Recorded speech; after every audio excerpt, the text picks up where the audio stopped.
That's, well, so that's for people with questions. So we should leave these ones for you to. Yeah, yeah. Unless people Unless, yeah. The trick is, you can always edit it when you're at the recording. We'll tell you not to put that extra sound or something. it's just So let me just go this way. Almost get it open for actually over time. it's actually just Huh? Yeah.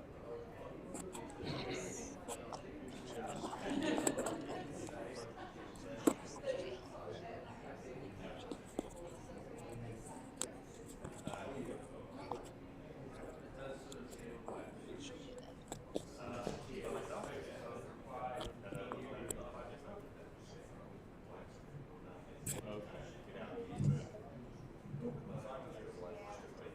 So that should, no. but then, We haven't got. Oh, yeah, there it is.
There's a few people haven't showed up yet.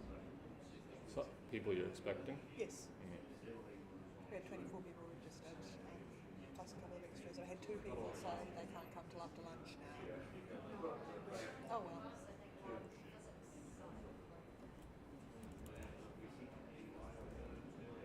no, I can't actually get logged into Chrome, I can't get Chrome to open, which seems a little weird.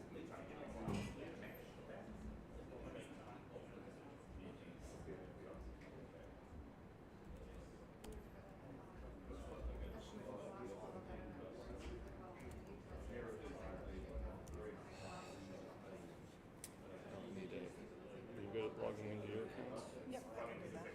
Especially when you get to the phone and stuff and the splash screens.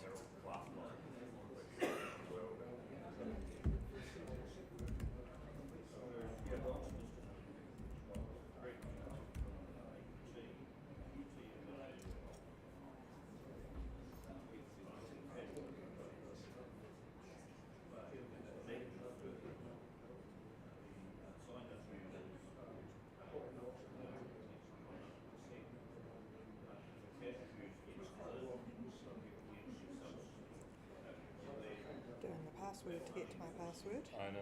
Maybe I'll chase mine after all.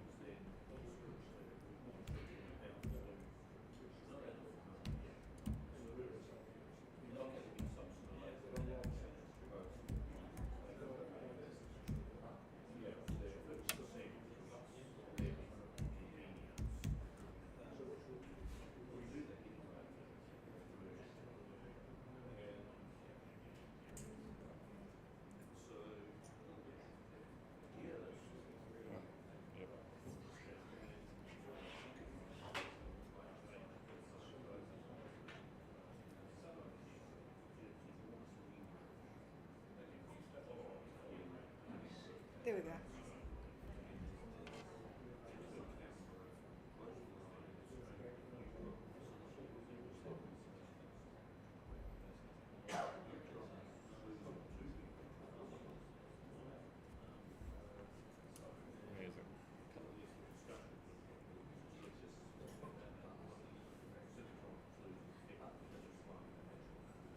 So, it looks like Craig has a PowerPoint loaded on the desktop, so that's a success. Yes. And you don't have anything, or is it in here? No, I'm just going to talk. Okay. So we'll let you. Where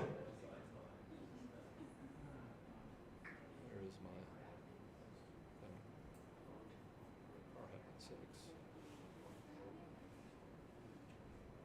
So should we aim to kick off at 9:40 because we need to talk, and then Craig is going to be with it.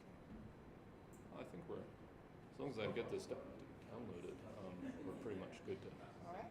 go, right? Just seem to have 2 copies, but now it's 4 copies. Okay, that's great. One will do.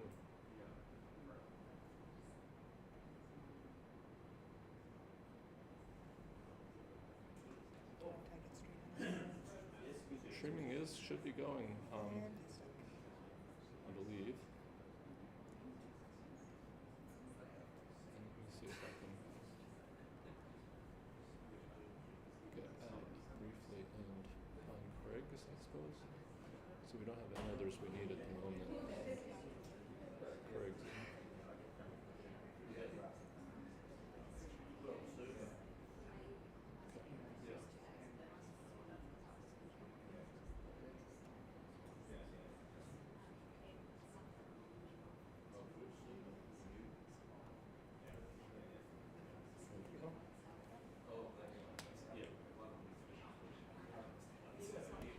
All right, everyone, there's a few people who have not yet made it, but that's fine. We're going to start and they will just have to miss out on what they miss out on. I'd like to welcome you all to the 2025 conference for the New Zealand Association of Scientists. For those of you who haven't met me, my name is Lucy Stewart. I'm the co-president of the association along with Troy Baisden. This year, as you're probably all aware, has been a very difficult year for science and scientists in New Zealand, and what epitomised that to me in terms of the work the association does is a couple of weeks ago, again, most of you are probably aware, the government made some pretty radical changes to the way we respond to climate change, which are not really aligned with the best science on this issue. And this is the kind of issue where normally NZAS would look to kind of do some media, put out a press release, have some conversations about that. And we simply did not have the capacity to do that because we have spent all year responding to everything else that has been happening to the science system. And some of that work is visible. Troy and I have both been in the media quite a lot. Some of that work, I think, has been invisible in terms of the work the whole council has done, engaging with officials, with politicians, with other science organisations, trying to figure out, firstly, what is going on, because it's not always obvious what is actually happening or why it's happening, particularly in terms of the sort of reports commissioned by the government being released quite a long time after they were finalised, but also just trying to build some consensus about what we want for science in New Zealand and really what is necessary for science and research more broadly to be successful and to support our country the way we would want it to.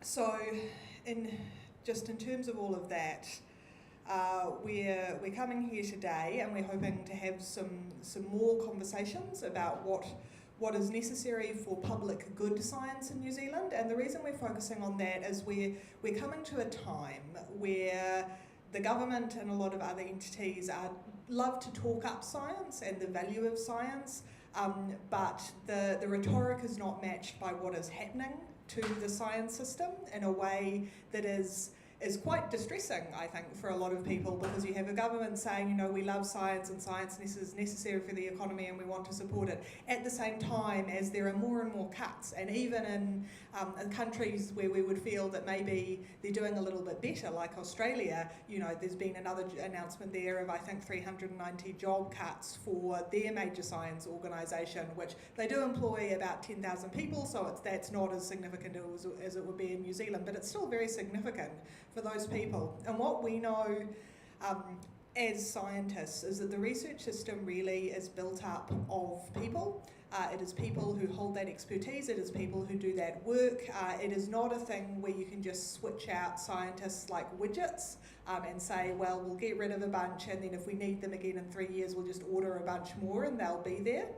And so I think our job as we come into an election year next year, as an advocacy organisation that advocates for the science system, is for us to really figure out how we can effectively convey the message that to support a science and research system that works for the public good of New Zealand, not just to make more dollars and cents, and obviously it's nice to have money does a lot of things, but there's other stuff we can do, that we need to support the people and the relationships between people that create that work.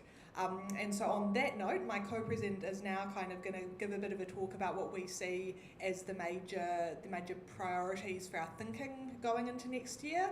And then we're going to round out this kind of introductory session with a eulogy for our former president, Janet Grieve, who died earlier this year and was a really important figure for the association. So again, thank you very much, all of you, for attending, and yeah, I hope this is a really productive and interesting day for everyone.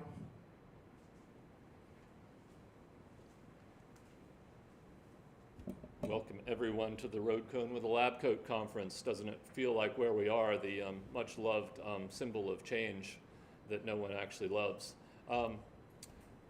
We actually started down this path in the year 2000 and published in 2001 what a renewal of the New Zealand science system should look like.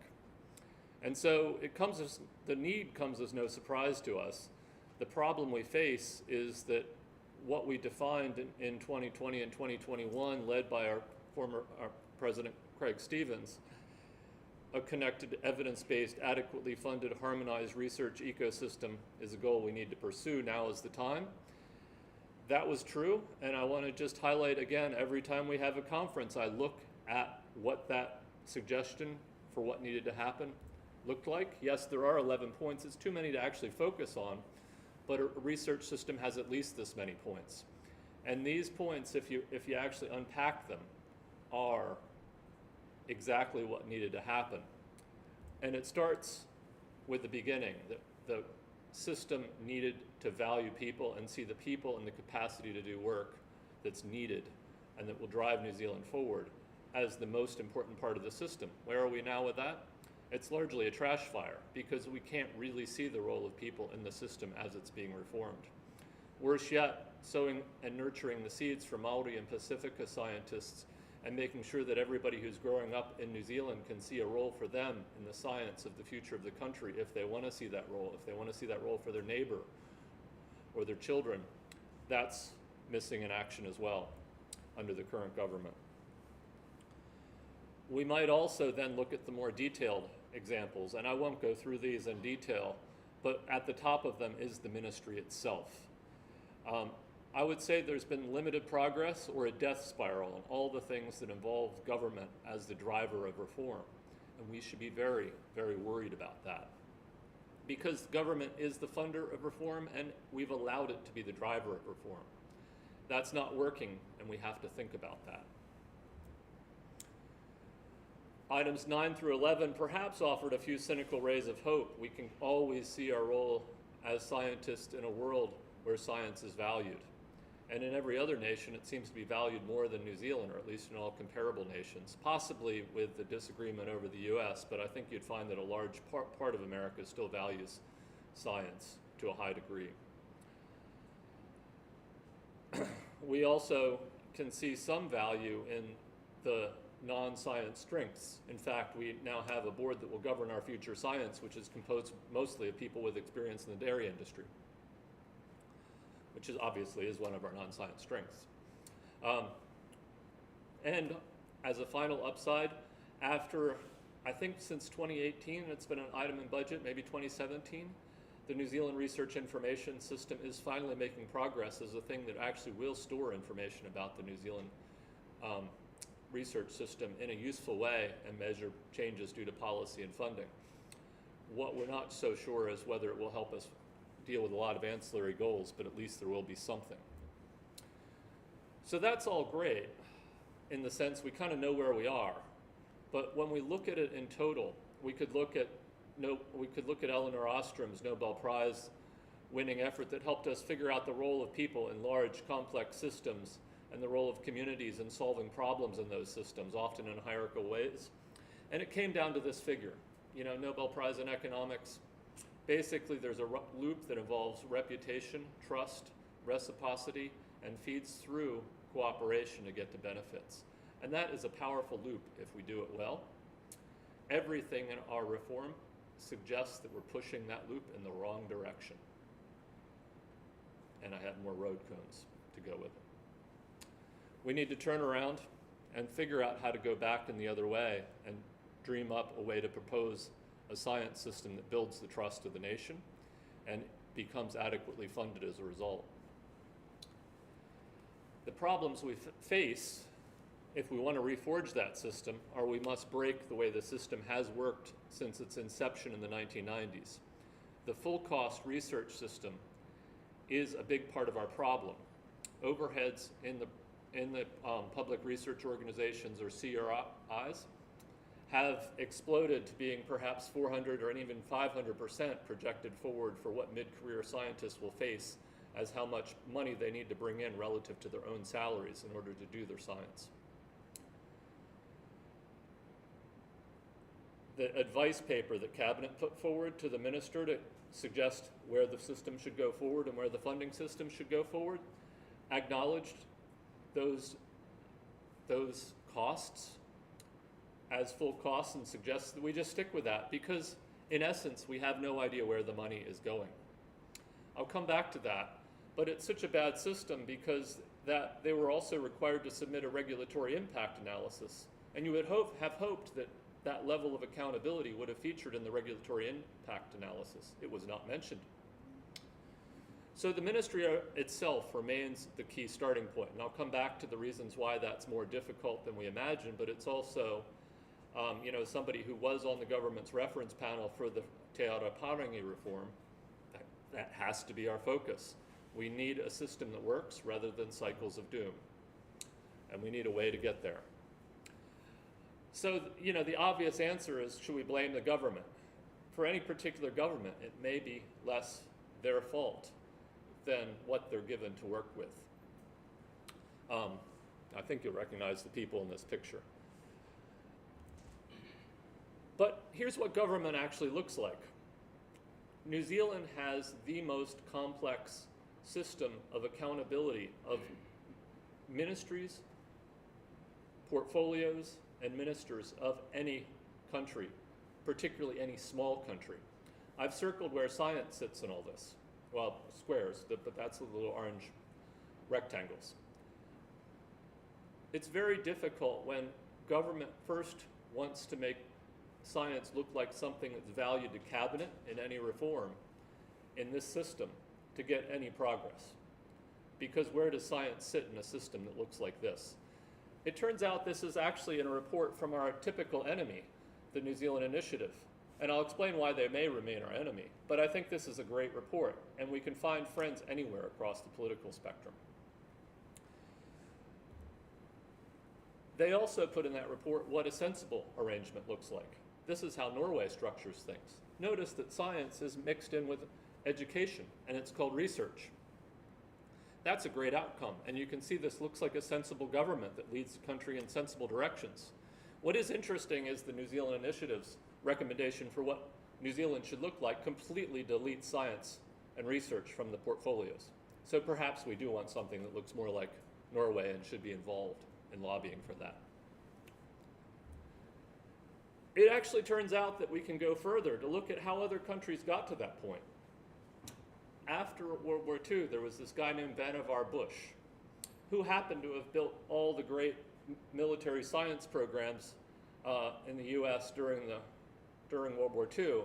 And as the war was coming to a close, Franklin Delano Roosevelt asked him to say, well, assemble a huge committee and subcommittees and get them all to tell us what science and research should look like after the war for peacetime, to build a better world that doesn't keep doing this terrible stuff again. That worked. That built the 20th century, high rates of economic growth, incredible science achievements, from moon launches to what we now know spun out of the moon launches into iPhones and whatnot. All the great medical technology, all the well-being advantages, and it was basically a well-being approach. It had 5 fundamentals built into that, and the current reform actually undermines, transgresses every single one of those 5 fundamentals, in my estimation, some of them worse than others. The first and most important that we've always faced problems with in New Zealand science is stability.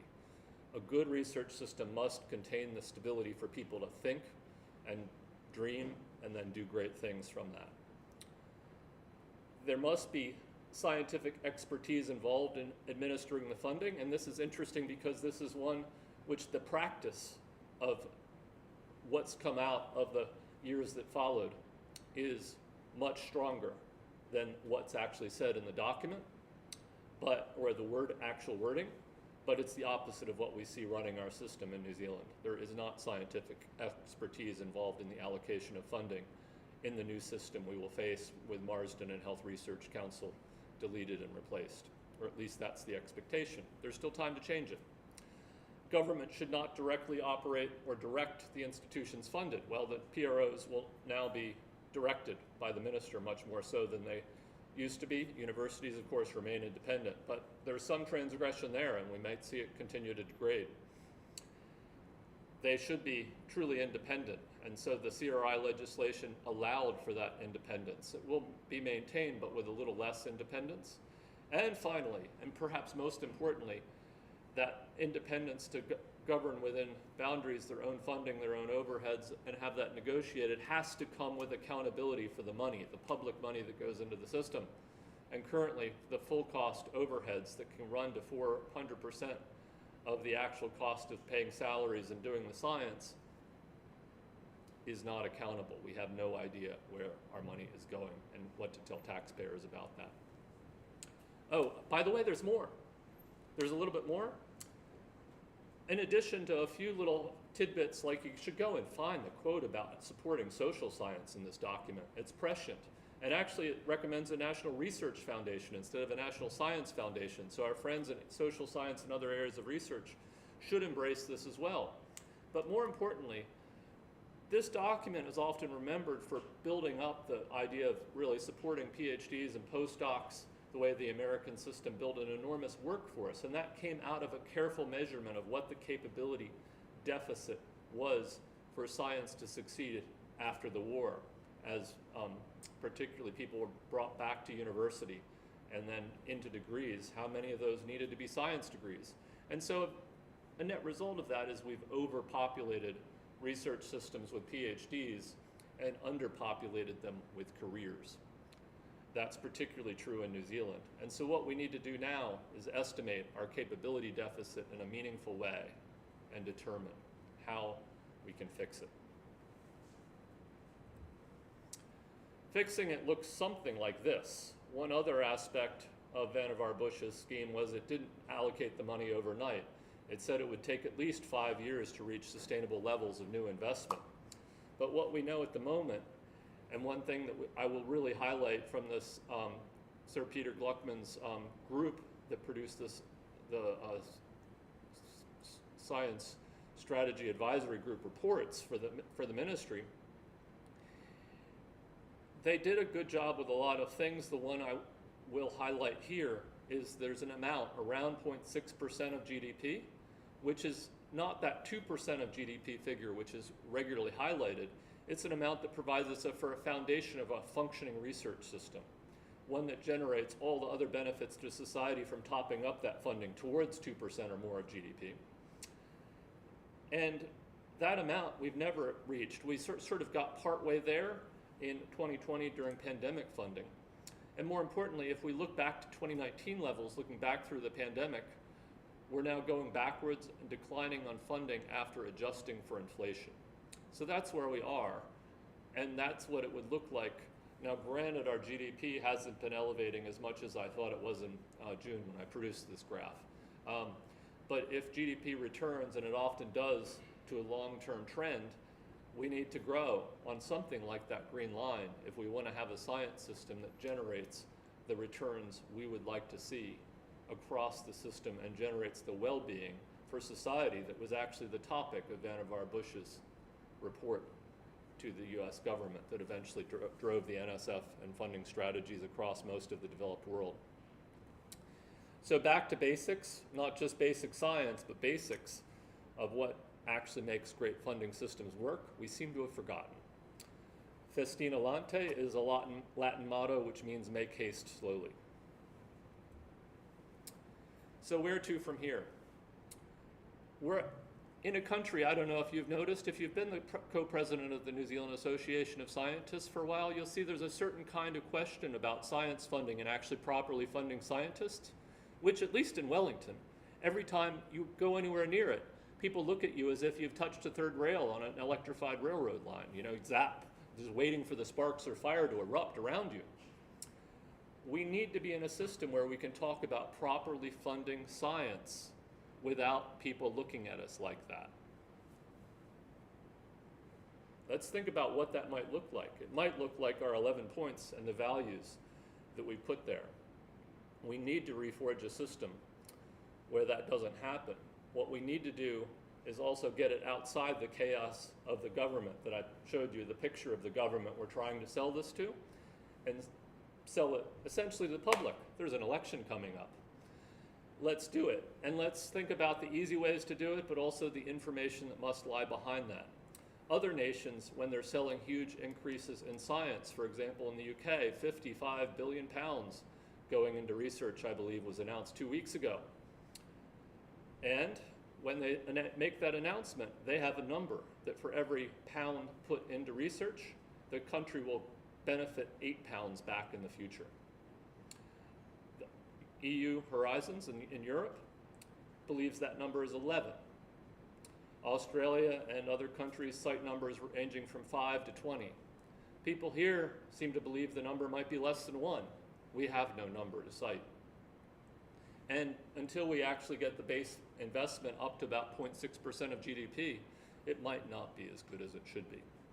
We need to figure out how to justify our value proposition, build the trust, and build the cooperation. One really interesting thing about that is I don't believe there is a single national case for that. I believe the case varies by field of research, by application, and by region. And so part of the solutions to this are what every other nation does, which is getting local governments involved in regional development packages and making sure science makes sense to people locally and they can see the investment working in their communities. That is, by the way, also a way to bring Mana Whenua on board. So, thank you for listening to my TED Talk. As bad as the situation looks, we can actually do this, and we have a lot of good information to support us. Much of it is going to come in the next session from the New Zealand Association of Scientists survey, which Michael has led. I think that's going to be a real highlight. I think we have a little time for questions.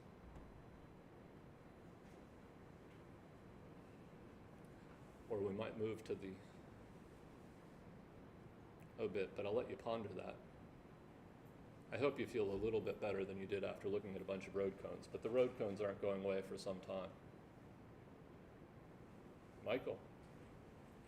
So last night there was a TV program, Uni and the Economy, and they actually featured Zincovery, which was started with Marsden funding.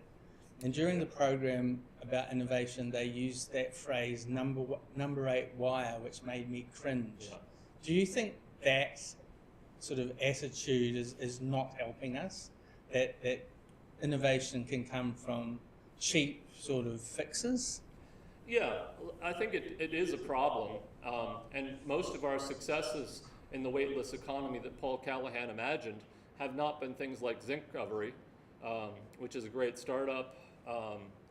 They haven't been things like Rocket Lab unless they've gone off to the US to succeed. There are some other kind of interesting examples of successes which are almost like number 8 wire. Another great example is actually Starbird, which is a company that started out of the Regional Research Institute for Space Science and had to find its way in the world, and it's become the premier source of marine intelligence, which has become quite popular after trying to chase anything from fishing fleets to people cutting undersea cables. But how much actual science did that involve, and how much number 8 wire of just figuring out how to use all the best information sources that can be put into the air and start working with people? Has it involved? That is exactly the problem. We have to prove that we can do better than number 8 wire, and that's what the 0.6% of GDP means. And we have to provide examples. And so those past Marsden successes that allow us to see how those pathways work and that we want more of them is exactly the types of things we'd like to be seeing.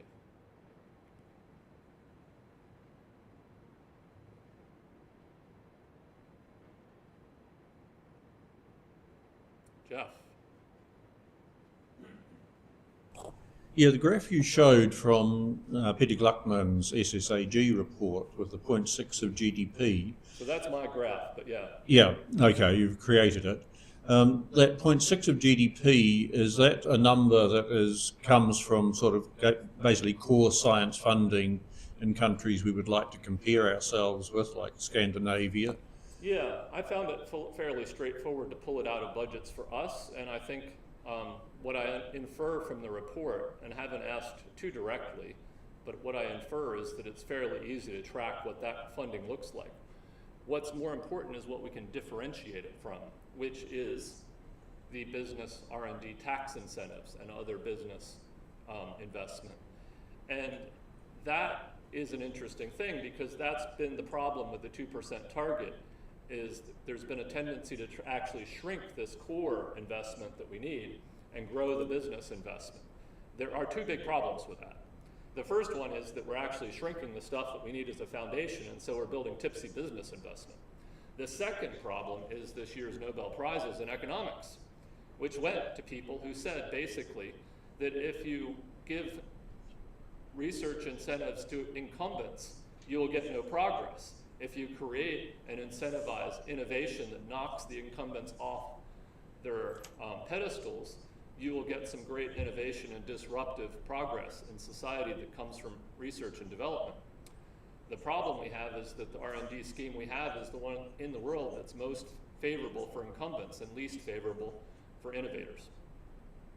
And so we could build a system that has this foundation and is much better connected between innovation and the science system that needs to fuel that and build its foundation to lift that innovation into the future we want to see. Mm-hmm. And somewhat facetiously, does the blue curve and the orange curve ever come to a common point at an earlier time in New Zealand's history? Not that I know of, although you would have found it in the DSI era, I suspect. But we don't So have back in the data early on that 1990s. that I can pull on, or that OECD has compiled that I know of. We'd have a total, but we don't have this particular number. Yeah. Great, thank you.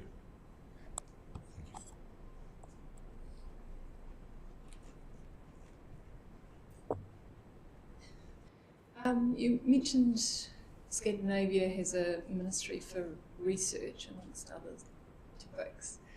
And I'm just wondering if you could extrapolate a little bit on that idea of science versus research, because I'm from geology, and geology has become a dirty word, shall we say, because it's caused climate change. And so all around the world, everybody's rebranded their geology school to an earth science school or a geoscience school. Are we facing the same, and this is, I guess, with the neoliberal agenda, you've got a lot of think tanks behind a lot of the rhetoric coming out from governments and undermining things like science. Is it a matter of rebranding? Yes. When I went through an earth sciences program at an Ivy League university, I noted that it had become called earth sciences by the time I even went through in around 1990. And current programs, Earth Sciences New Zealand is, I think, an effort to make the word environment go away, whereas almost all of our earth sciences programs that attract students have environment in the title around the major universities in New Zealand, or probably soon will, in the cases that don't. Similarly, it's also important to see history. I got 100% on the final exam for petroleum geology, which is partly a know your enemy thing, but some of the information that comes with that is that petroleum companies had great scientists. They really taught us so much about the earth and developed the methods of geology that we have that are great in terms of argument and great in terms of seeing big problems and working them out at a scale where experimental science is difficult. And certainly they and Exxon had excellent projections that proved to the executives that climate change was going to happen by the 1980s. What we got from that wasn't what we wanted or what should have happened, I don't think, in terms of a public responsibility of corporations. And that remains to be argued. But I think that the ethical and moral compass side of science, trust and reciprocity for the society that funds us, is really an important part, and we must keep remembering our past but reinventing ourselves for the future. Science is research as a component of research, as I mentioned. Sorry, I don't have the quote in front of me, but just on the aspect of social sciences and humanities, the quote in The Endless Frontier in support of both social science and humanities, I'm really surprised we haven't rolled that out more strongly in the last year since Marsden's cut that area. Long answer. I hope that pretty much covers the whole territory. And yeah, one more, or we're going to go to Craig? Perfect. Yep, I think that's a good plan.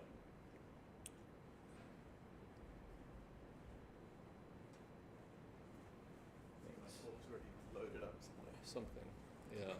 You good at running a PC? It's actually open in PowerPoint. Okay. Or is it? There we go. Perfect. Let me see. Is F5 even going to work? No. Okay, kia ora folks, ko Craig Stevens, toko ingoa. So I'm past president, I was president 2015-ish. And I just thought I'd take a couple of minutes to eulogize Janet Grieve. So she was a colleague of mine, but she was the president of the association, I think 1998 to 2000. So she was sort of doing our job a quarter of a century ago. So she passed away in August, and just quite a low-key but amazing person.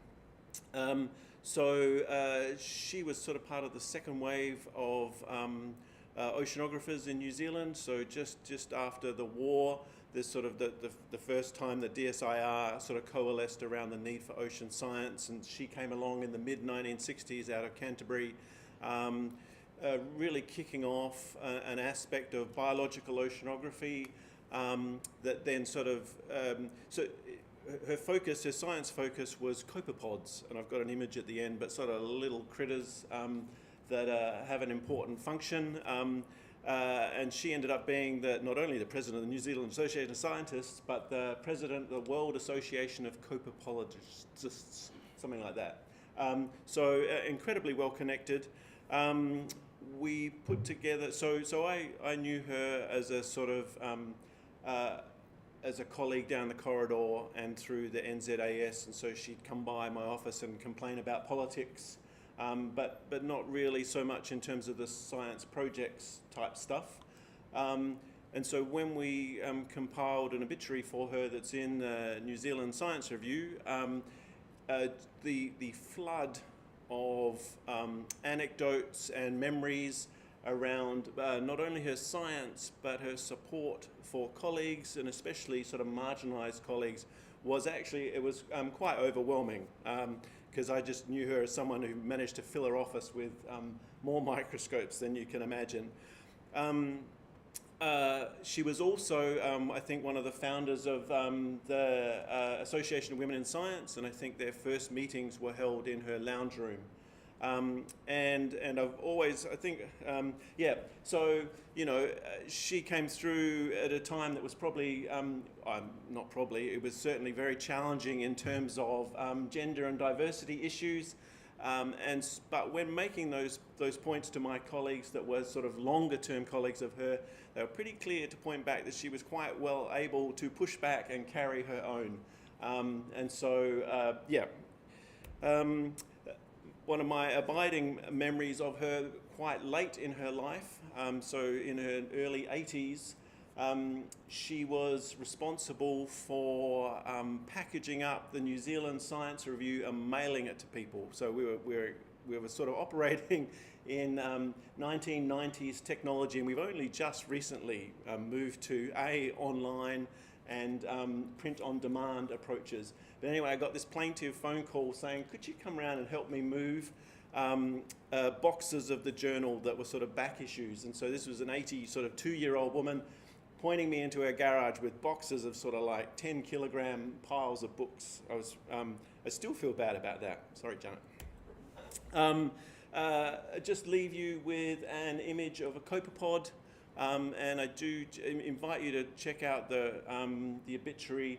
And so there's just some lovely comments from copepodologists from around the world in terms of her sort of, not only her science, so there's a whole bunch of these that are named after her, but also her support for scientists in different parts of the world. And interestingly, especially in the Soviet Union at the time. So she was bridging gaps there. That's another point that's worth making. She was also, I think, the first woman to lead New Zealand research voyages. And if you can imagine a more blokey environment than a sort of a 1970s research vessel, I don't believe you.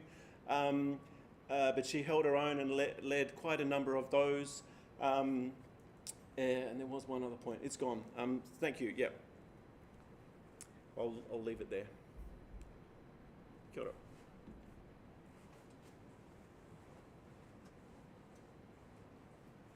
I think we should add that she also contributed to the association's treasurer and membership secretary after her presidency and has the old together for 5 or 6 years, I think. Well, she was doing well.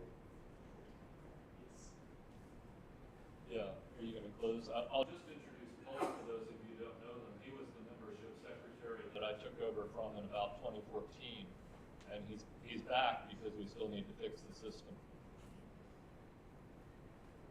So we've had an introductory session, and we're now going to hear from Michael Edmonds, who is a member of the NZAS Council, and Michael has been for the last year or so leading a really important piece of work, which is our 2025 survey of scientists in New Zealand. So the NZAS ran surveys in sort of the 1990s and in 2008, and then we hoped that MB would sort of take over responsibility for this sort of thing, and they did indeed run a survey of their own in 2021, but from speaking to our sort of contacts at MB, we understood that it was vastly unlikely in the current environment they would continue to do this in the near future. So we picked up the baton again, and in particular Michael picked it up, and he is now going to talk to us about the results from the survey, which is very exciting.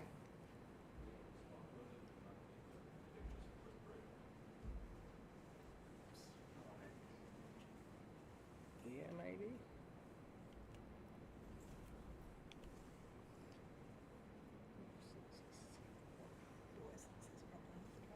Yep.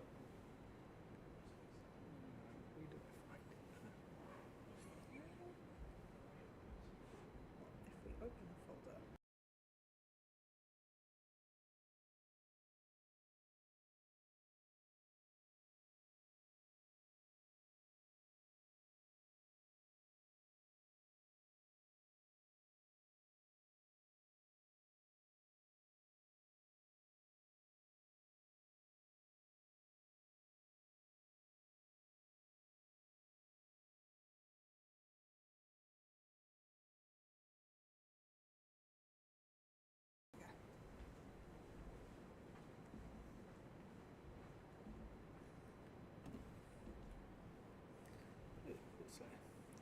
Kia ora koutou, ko Michael Edmonds taku ingoa. So I manage the Biomolecular Interaction Centre at the University of Canterbury, where I support, I think it's over 80 scientists and researchers to, particularly around innovative research and cross collaborative research. And this here is Movember, so if any of you feel like contributing, we do have a Biomolecular Interaction Centre group on Movember. Okay, so these quotes from one of this year's Nobel Prize winners in chemistry really struck a note with me. Science is the greatest equalising force in the world. I'd probably tweak that a little bit and say education as well. But and for me, we do have talented and skilled people in New Zealand. And my view is that how do we unleash that talent? And so the survey to me was looking at where things are in New Zealand, who our researchers are, and what are they doing. I'd like to begin by acknowledging those who took part in the research and the survey. It was a long survey, but I thought it was important to get a lot of information. Distinguished Professor Jack Sommer from the University of North Carolina, who was involved in the early surveys and certainly helped me a lot in getting this one underway, and the New Zealand Association of Scientists, in particular Lucy and Troy, for their support with this. So the background is the previous surveys were in 1996 and 2008. I think you'll agree that the science system has actually changed quite a bit since 2008. And the aim here was really understanding who our STEM professionals are and what they think. And the idea is this can help inform science policy, science advocacy, training, and how we might attract students into STEM pathways. In terms of the methodology, with Jack's help, I updated the 2008 survey. Some questions seemed a little bit dated and removed, new ones were added. The survey was then circulated through professional science organisations and education providers, so the universities mainly, and that was email invitations to senior leadership and requests for them to filter the survey amongst their membership, and most were very supportive. So overall, there were 981 participants out of what I'd estimate would be 7,000 to 10,000 potential scientists, technologists, STEM professionals. It's hard to put a number on that. So looking at the demographics, so we had a good range of responses from different age groups, strongest the most for those in mid-career. In terms of highest qualification, around 70% had PhDs, but also a significant number with masters and other qualifications. In terms of places of work, the universities and Crown Research Institutes, or PROs, featured significantly amongst the respondents, but there's also responses from those working in industry, government, ministry, and independent research organisations, to name a few others. So we asked people about what their highest qualification was and their current field of work, because they're not always the same, and it's useful to have both those pieces of information. And one of the things that sort of came up in looking at this, so take biology for example, there are a lot more respondents with a qualification in biological sciences than the current field they're working with. And this is all about that people don't stay within the field that they qualified. So just using biological sciences as an example, so of the 281, 182 define themselves as working in the biological sciences, but others work in other areas. So medical and health sciences and agricultural, horticultural and soil science, for example, are reasonable destinations for those qualified in biological sciences. Biological science is probably the main example here, but you also see this with the chemical sciences and mathematical sciences, that they move into other fields.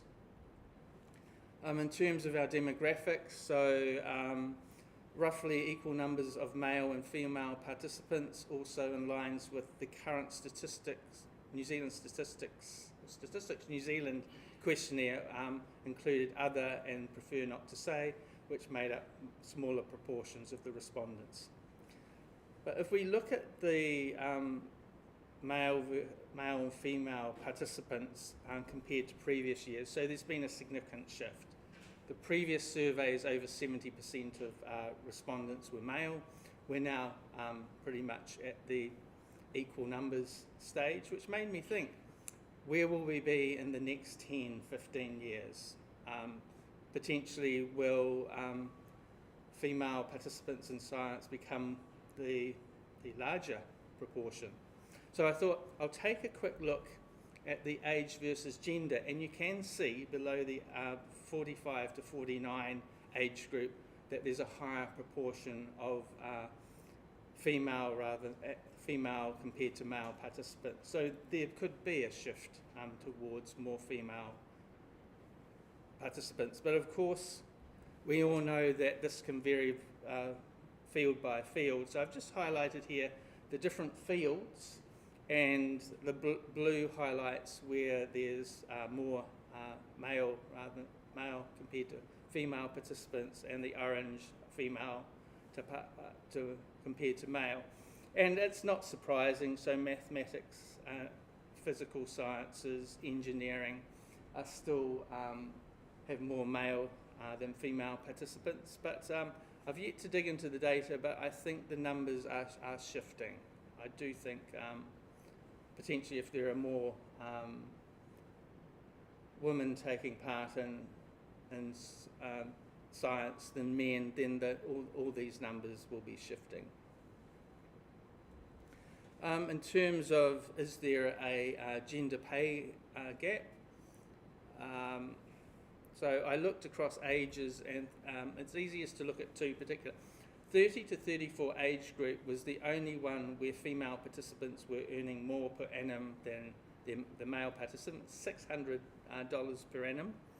If you look at the 60 to 64 age group, that was the most significant difference, where male participants were earning $16,000 more per annum than female participants. If we look at ethnicity, so science or STEM in New Zealand is still dominated by European Pākehā, but if we compare to 2008, because I think it's important to look at the changes that are occurring, we now see the key differences are a higher percentage of Asian and also Maori participants in terms of respondents to the survey. Pacific peoples, the number hasn't shifted significantly.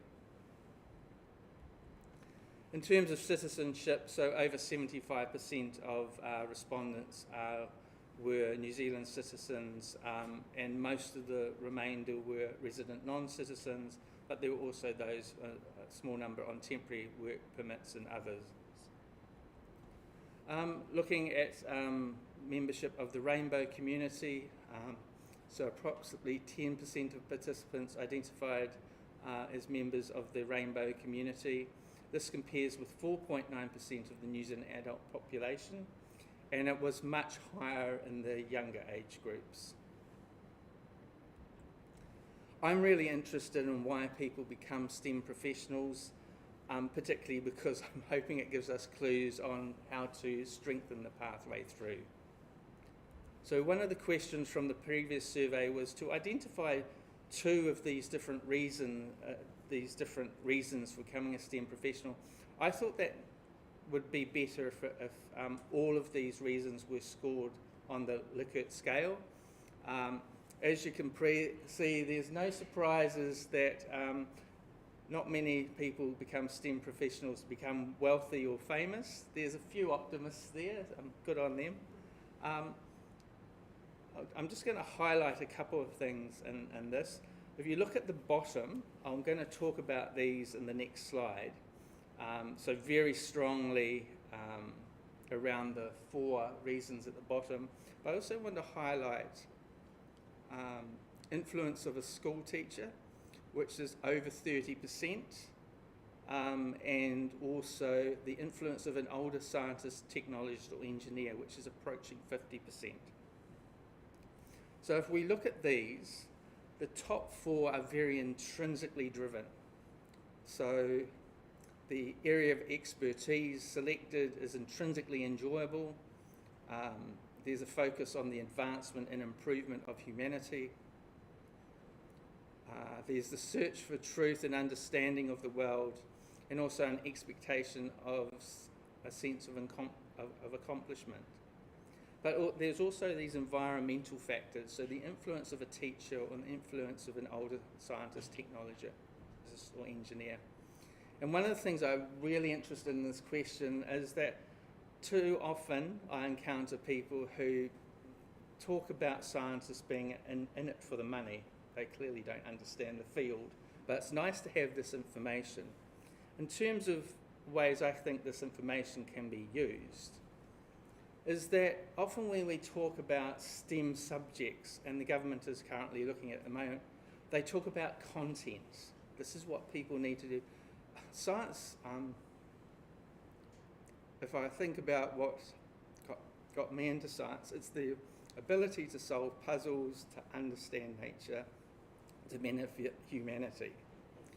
If we're looking at what drives people intrinsically, having choice, students being able to choose things that they can look at in terms of assessment, structured learning to build up that understanding is intrinsically driving, and also connection with other learners, and these are things I think need to be thought about. Also, how does the STEM community better support teachers? We know there are teachers, for example, I know there are teachers teaching chemistry who are biology teachers. What support can the STEM community give them? And if 40% of participants say being connected with scientists, technologists or engineers influence their interest in STEM, what can we do about that? Some scientists are involved in things such as science fairs, adopt a scientist, but what are the other opportunities in that space? And just how many students have you influenced lately? So this year I've been tutoring a student in year 12 chemistry, which has been absolutely educational for me as it has for her. My influences for pursuing science, this is a little bit self-indulgent to put this question, but my influence has been a lot from what I've read as a young man. So we asked people to name any books, TV series or films, and we got 391 responses. Strongest response was David Attenborough, not surprising, particularly with the number of biologists. I also found it interesting that just as many, or a strong number, highlighted science fiction as sort of a pathway into science. What is the phrase that today's science fiction is tomorrow's science fact? And because I have both the chemistry and psychology background, I'm really interested in personality psychology. So I slipped in 10 items based on the Big Five, which is one of the most reliable and valid assessments of personality, looking at 5 traits, 2 items per trait, which is really short. But quickly, how do you think STEM professionals rate relative to the New Zealand population in terms of neuroticism, extroversion, openness, agreeableness and conscientiousness? Any thoughts? We're normal. What? We are normal. Oh, that sounds so boring. Okay. Oh. In the current environment, who could argue with that?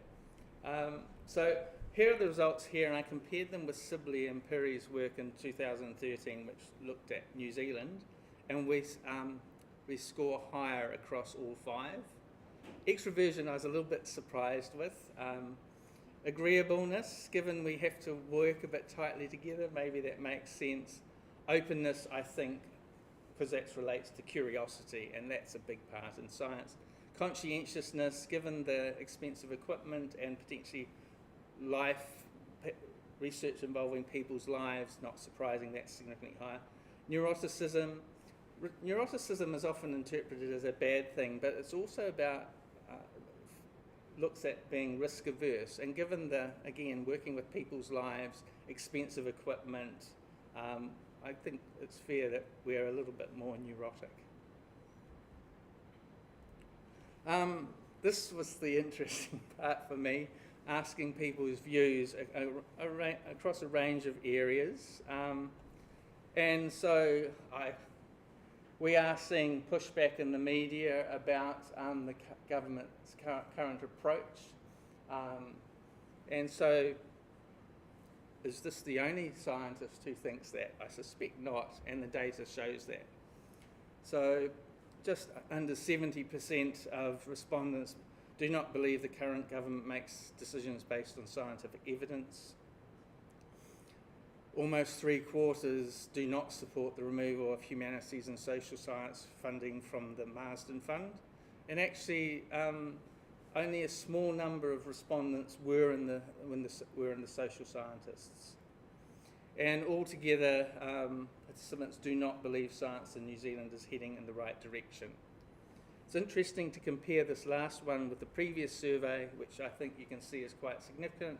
In 2008, which was the very end of the Clark government, there were mixed feelings. Some disagreed, some agreed, and a few didn't really go one way or the other. So it significantly shifted in the negative direction with the current government. Views on science funding, so definitely not support that 50% of Marsden must demonstrate potential for economic impacts. The second two are quite interesting. There is the feeling that New Zealand should be the primary beneficiary of scientific advances, but also the recognition, strong recognition that even if it brings no immediate results, that pushing the frontiers of knowledge is necessary and should be supported.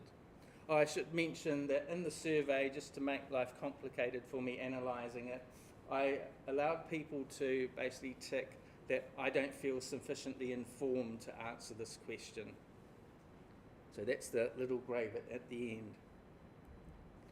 In terms of science, and I haven't had the chance to look at the previous survey, I suspect this is high, the disagreement is higher, that over 50% disagree that scientists should be politically neutral, which bodes well for engaging with the governments. Compared to the previous survey, more respondents do consider science advances come from team research rather than individual insights, and that has increased since the last survey, and it's stronger agreement amongst younger researchers and female participants. The next one is interesting. It is in the public interest to discourage the dissemination of the views of scientists who do not agree with reigning orthodoxies in scientific issues. That is a long statement, and I'm just going to simplify it by shortening it to that. It was that long one to maintain consistency with the previous survey. So essentially, it is in the public interest to discourage sharing the views of scientists with unorthodox views. I would have expected stronger disagreement with that, because for me, science is about considering different ideas even if they are unorthodox. And so comparing this to the previous 2008 survey, it has shifted significantly. Those more likely to agree with this statement were younger researchers.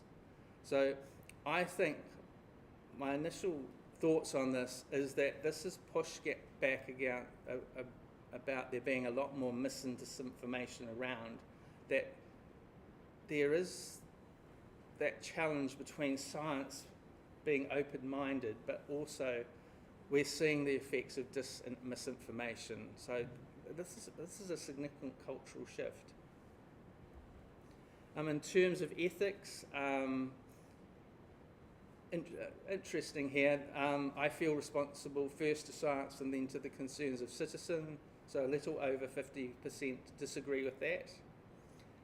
The development of potential dangerous technology should be decided primarily within the STEM community.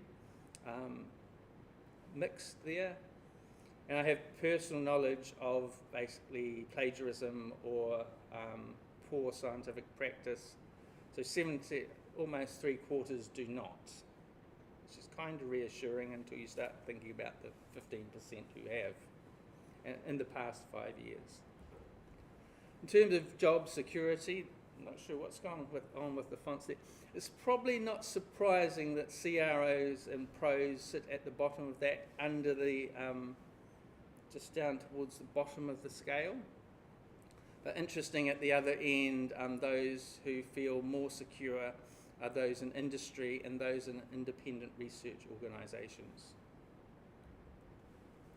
In terms of job satisfaction, again, CRI and pro participants at the lower end. Oh yes, universities a little bit higher. But again, this time the highest are those in independent research organisations and in startups. The greatest concerns of scientists, interruptions of research funding has been the top one in every survey so far, which I think relates to what Troy was saying before, that inconsistent research funding does not do the science environment any favours. The previous survey, the second one, was bureaucracy and management. That has now been overtaken by over-politicisation of research, which I think I can see, particularly from the last few years. And lack of public understanding of STEM has also overtaken the bureaucracy and management, although we certainly still do not like the bureaucracy and management that we experience. Views on scientific communication. So virtually the vast majority of respondents agree it's important for scientists to share their research with the public. Fewer believe that their organisation supports me to do that. Even smaller numbers believe that their organisation rewards people to do that. And the percentage who feel they're able to speak freely on public policy is around a third. That's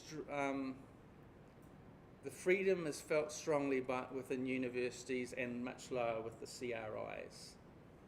And the general experience of New Zealand's newspaper and TV reporting isn't particularly great. We looked at what science communication activities participants were involved in. The most common one was public talks. There's the organisational website. A reasonable number do not share information in the general public. I actually expected this would be a little bit higher for female participants, but it wasn't significantly in terms of that lack of interest, because I think if they say the wrong thing, the pushback is stronger against women. School talks, and then moving into 4 people are doing TikTok, and good on them. I suspect, haven't looked at the ages, but I suspect they'll be the younger ones because I know very little about TikTok. Views on topical issues. So artificial intelligence is fairly new, so I think people are still coming to terms with it. So very mixed response about whether its negative impacts outweigh its positive impacts. Support for use of genetic modification outside of laboratories. I need to go back to this, but the agreement was stronger, I think, in the biological and medical sciences. Still splits around the use of nuclear power sources. Interesting that strong agreement in terms of human-induced atmospheric carbon dioxide is the main cause of climate change. Could almost probably call that a consensus. Strong support for DEI, whether it's the Mataranga Māori in the New Zealand science system, efforts to attract Māori and women into STEM subjects, and looking at the figures since the previous, there has been increase in participation in those two areas, and overall that DEI has a positive effect. I just had to put something in on COVID because I often hear people say, but not all scientists were supportive of what we did. Well, overall there was a relative, I'd say, very strong support for a lot of the things New Zealand did. The interesting thing for me was that the strongest one was the support of the use of vaccines, but when it came to mandatory vaccinations, the number dropped and it's actually the lowest there, but still strong agreement with that. And it's also nice, I guess, to reflect that there's not uniform views in the within STEM professionals. Given a lot of what I've talked about, I thought it's really interesting to look at whether people would recommend a career in science or engineering. The previous survey used this as one item. I've worked in engineering, I've worked in science, and to me they are two very, very different areas. So I split this into two items. And what you can see here is while roughly around 3/5 would recommend a career in science or engineering, with the engineering there were 22.1% who felt they were not sufficiently informed. And I thought about that, I thought, I bet that's scientists who aren't really clear on what an engineer does. So I split it again. And as you can see, that's where a significant number of scientists weren't confident to sort of recommend or not recommend a career in engineering. But across the two, again, it's around 60% would recommend a career in either science or engineering to a young person. Engineers are a lot more enthusiastic, so almost 3/4 will recommend a career in science, and in their own field, over 90% will recommend a career in engineering. So just in terms of the survey, so any survey can be limited by self-bias and self-selection bias effects. The analysis is based on a response from about 10% of the scientific or STEM community. Previous surveys used a different approach. They tried to identify all scientists and technologists in New Zealand and then surveyed a sample, and that was a sample of 930 with 349 responses. Because I've redesigned some of the category statements and scales, this may have affected comparability with previous survey responses. And because there's a shift a little bit in the sectoral representation, this may affect comparability with previous surveys. This is a selected summary because I've talked about a lot. So there's certainly been an increase in female, Māori and Asian representation.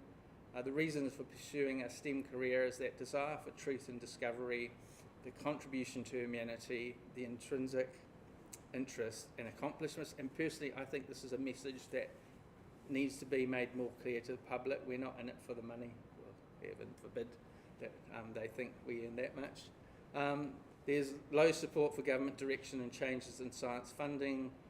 It's not surprising lowest job security and changes in job satisfaction are for those in the CRI pro sector. Our greatest concerns have always been over lack of consistency and now over politicisation of science. And there are cultural shifts occurring in terms of teamwork and discouraging unorthodox views. I suspect when I dig into the data a bit more, there are other shifts. But the majority of people will still recommend a career in science or engineering. And this has actually increased relative to the 2008 survey. There's a lot more data I need to look at. So we asked about attitudes to different funding processes. I inserted, I want to look at the high schools people attended in terms of deciles and how that correlates with a STEM career. And I think we can't wait another, is it 13 years? I think that's for the next survey. Maybe 2 years is a little bit too soon given how complex it is, but I think in another 5 years it would be really good to look at this again. And that's me, so if you have any questions, feel free. I'll try to answer them.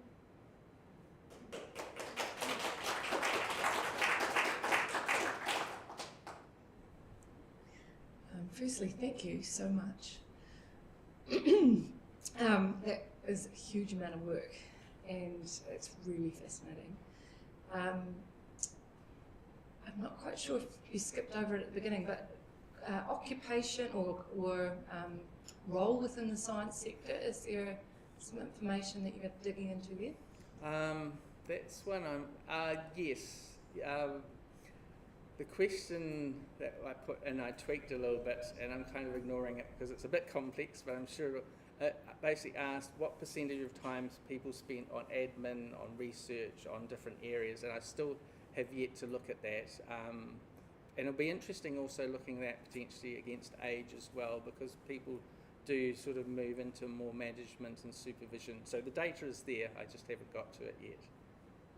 I guess from my perspective, I'm a technician, and so I'm just interested in, I guess, parity across occupations with regards salary rates and movement over time. I'm not sure if there was much in the 2008 on that, but a comparison across time would be interesting.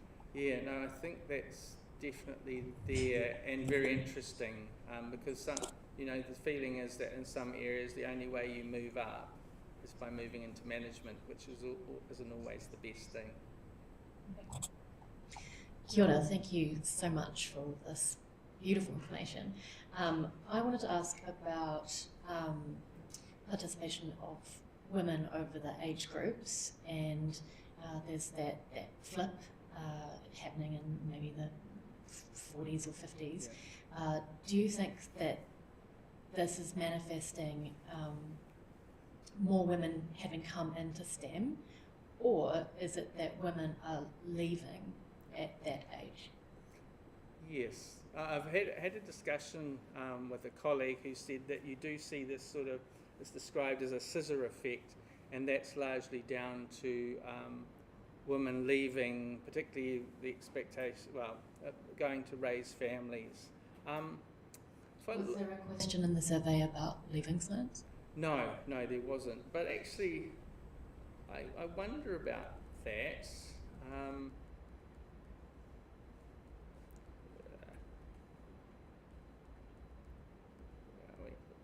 It'd be interesting to have a Yeah. gender-separated question on motivation for leaving. Yes, that would. But if I look at that, to me that says that even if women are leaving, then potentially above that there are more that started in science. So yeah, it's an interesting question. I think that would definitely be worth more exploring. I'm going to look through the existing set of questions and see if there's anything I can sort of eke out, any hints on that. But a question around sort of reasons for leaving would be very interesting, I think, yes. I guess it would be interesting in 10 years to see if the red line has shifted to the right. Yes, it would be.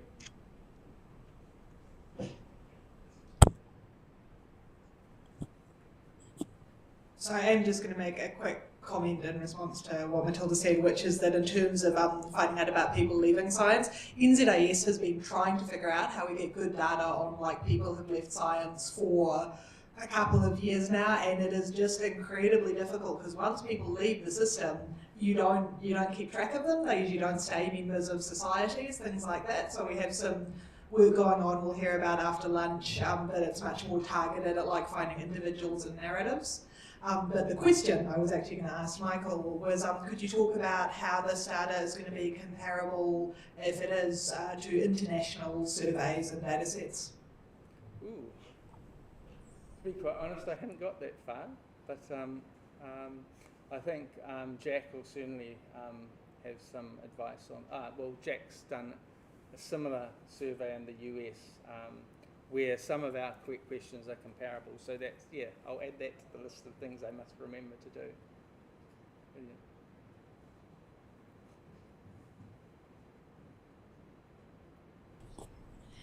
Kia ora. It's an incredibly impressive number of people who participated in the survey. Yeah. I'm really interested in, how long that took you, and how many times you actually had to outreach, And then B, was it incentivised? Like, did people get anything out of participating in it, or purely voluntary? One of the challenges with incentivising people, there is the suggestion that it can influence the information they give. So my personal preference is not to incentivise things. What I did is and I emailed the chief executives of all the CRIs, and several times, but they were reasonably responsive because there's a significant number of responses there, I suspect. And then I emailed heads of departments or faculties within the universities. I tried a couple of polytechs, but to be quite honest, that sector is so discombobulated in terms of who's doing what that so I got one response. And I'd love to explore that area a little bit more, but I've forgotten where I was going with that, to be quite honest. But yes, I think it would be worth taking the previous approach. But so basically, I think I kicked this off. I suggested it in April maybe, and had to get it past our UC Ethics Committee, which took 6 weeks, which is pretty good. And then it was emailing people, putting it on Qualtrics, and then emailing people saying, can you ask your staff to do this? And then through knowing people in different areas, I got a bit of a sense. I suspect there's one university science faculty who I will not name. I got no response from their head, from their dean, but so there may be a gap there. And I think I think to do it again, and it certainly may be worth the effort, is actually to take the approach to start to compile a list of scientists. But the challenge is, engineering is really useful because you have Engineering New Zealand, where we've got scientists across quite disparate groups. So I'm president of the NZIC. I can't remember the number of members, but it's getting lower. So I contacted all those different the presidents, and they were very helpful. But science is just so dispersed, and there will be groups of people that I'm not reaching. But I think it may be worth. I'll think about it after the Christmas break on what we do next. It'd be great to have a list of all the people and of scientists in New Zealand and slowly connect it.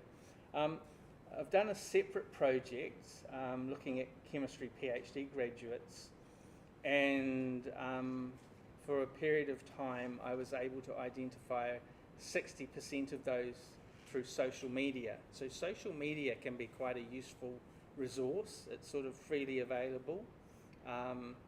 And you can sort of, once you have the name of a scientist, you can look at their connections, and that would be a modern approach to that might augment a list of scientists and technologists. Sorry, that was a very long answer. Oh, that was great, thank you. Thanks. Super quick question. Maybe you mentioned it, but plans for publication? Yes. So I have the previous article in the New Zealand Science Review, and again, once I've recovered from this year, I will be using that as a model. So it makes it a bit more comparable, but there will be differences as well. Perfect, thanks.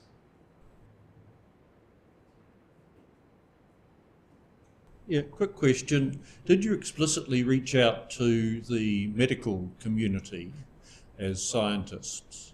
Or we might have a few members that belong to the medical community, but to the horde of doctors and even nurses? Now, I've got a horrible feeling that I did have a slide on that and it has somehow disappeared. But they all have to be registered like engineers, so a rather so easier group. So the medical and health sciences, actually, no, I hadn't thought of going through that, but I did connect through at least one of the Canterbury is it the CMRF, I think. I contacted them and asked them. And so we do have reasonable representation from the medical and health sciences. This is higher than the previous survey, or much higher sort of participation in that space. Yeah. I thought I'd also sort of ask again, similar question to Jeff, where we discussed we might benefit from breaking up how we at least put this forward publicly, because it's so big. There's potential for uptake of who scientists are, but also there's some political messages here from scientists about funding, which may go into next year. Do you want to say any more about, I think we talked about that almost a month ago now. Do you have any further thoughts or things to share with people about how it might be best to do that? I mean, I'm happy to take the guidance of the co-presidents on that one, but I do think that sort of sustained release, and if we can engage the media and use social media to sort of slowly release these things, and sort of, I think a strategy around that would make a lot of sense. You know, it's a big survey, so let's make the most of it. And people's attention spans are only about that short, so regular, you know, I'm to be quite honest, I'm not sure what I'd lead off with, but I'd be happy to take suggestions on that. One of the ones I guess I really want to do is just reinforce that idea, is that scientists don't do it for the money, we do it because we want to benefit humanity, and it's all about seeking truth. So all those people that sort of say scientists, who was it, John Key, that phrase, that just like accountants, I can find an environmental scientist who will say what I want. God, I wanted to throw something at the television when he said that, because I think I want that sort of, to me, that's something to counter. Also, that the majority of scientists think this is going in the wrong direction. If they had a majority of, in other areas of experts, well, maybe not with this government, but if they had a majority of economists saying, no, this is not a, you know, that might be taken more seriously. Again, I hesitate with this current government, that's probably not true, but yeah, sorry that this is getting a very long answer, but I agree. I think we use this as best as possible in an election year. I just wanted to say on the talk of medical scientists, this wouldn't have been transparent to Michael because I handled it, but we went to the PSA, who unionise a lot of scientists across the public sector, and we got them to send the survey to everybody on their list with scientist in their job title, and I know because I saw the list that they included a lot of people kind of at hospitals and in medical science fields, so we would have got to a lot of those people that way. Obviously, that's only people who are PSA members, so it's not everyone, but I think that's probably why we got a few more health people than previously.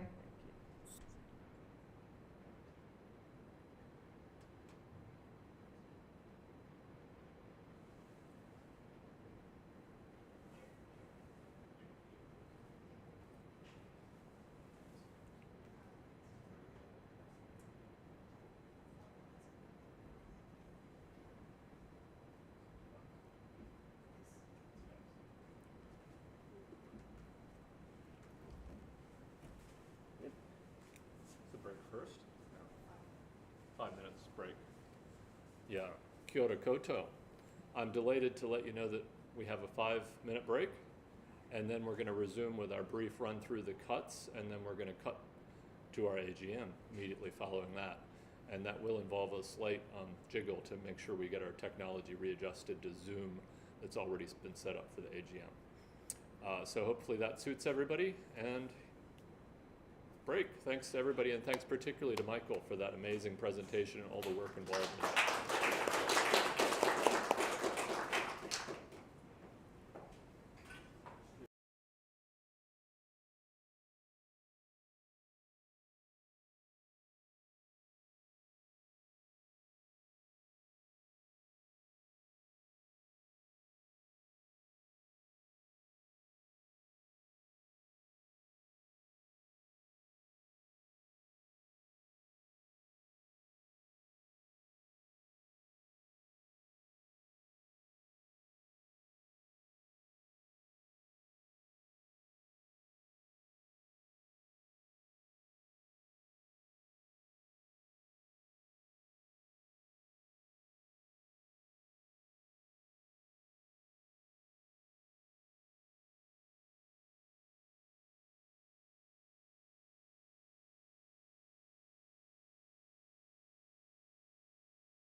give talks on research that is, has been affected by cuts or is not able to continue because of cuts.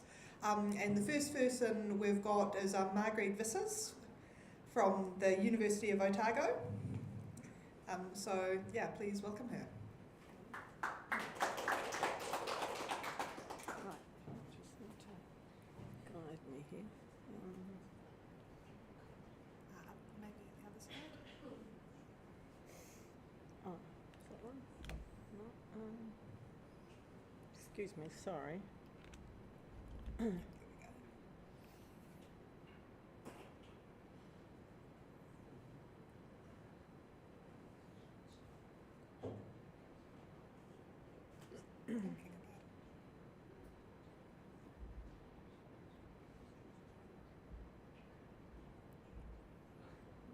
There you go. Yeah. That one. That one? Yep. Fantastic. Okay, now how do I put that on the... If you just go slideshow. Okay, well, just like to introduce myself. Oh, sorry. Kia ora koutou. Ko Margriet Vissers toko ingoa. I'm Margriet Vissers. I'm from the University of Otago, Christchurch. I'm a biomedical researcher and have been for over 40 years.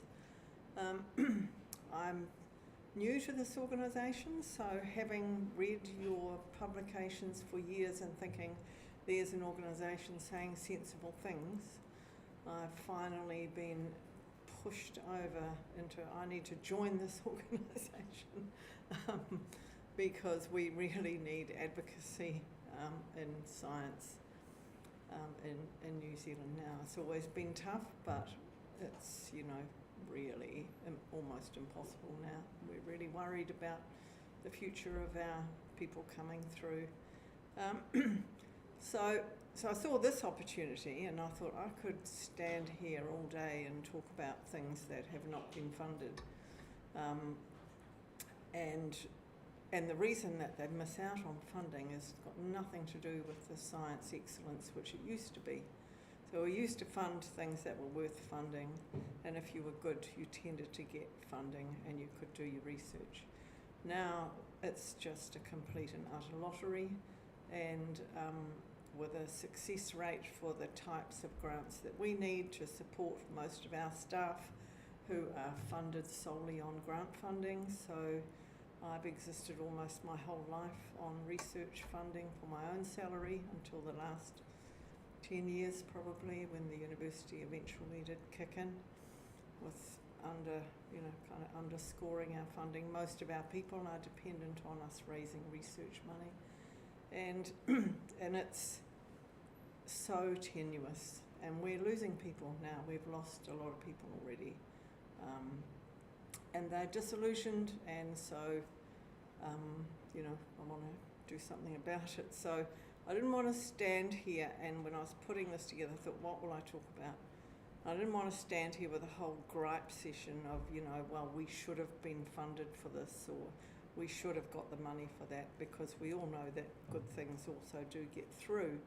But I just wanted to give a couple of examples of things that I think are a real shame and that would have had a major benefit. Or maybe one day they still will. So I've called this would have, should have, could have.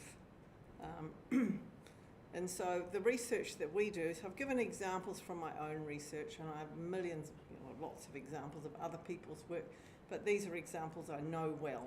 So I thought, I'm not griping or moaning or feeling sorry for myself that we haven't managed to get some things done, but it's just an example of things that might miss out. So in the last 15 to 20 years, I've been seduced by vitamin C because of some stunning results that we got back in 2001 that were inexplicable at the time. And so just opened up a whole new area of research. So the reason that we're interested in it is that we and a few other animals shown here on the right don't make our own vitamin C, and every other animal in the universe does, and plant, and so it's not an issue for them. They just make what they need when they need it from sugar.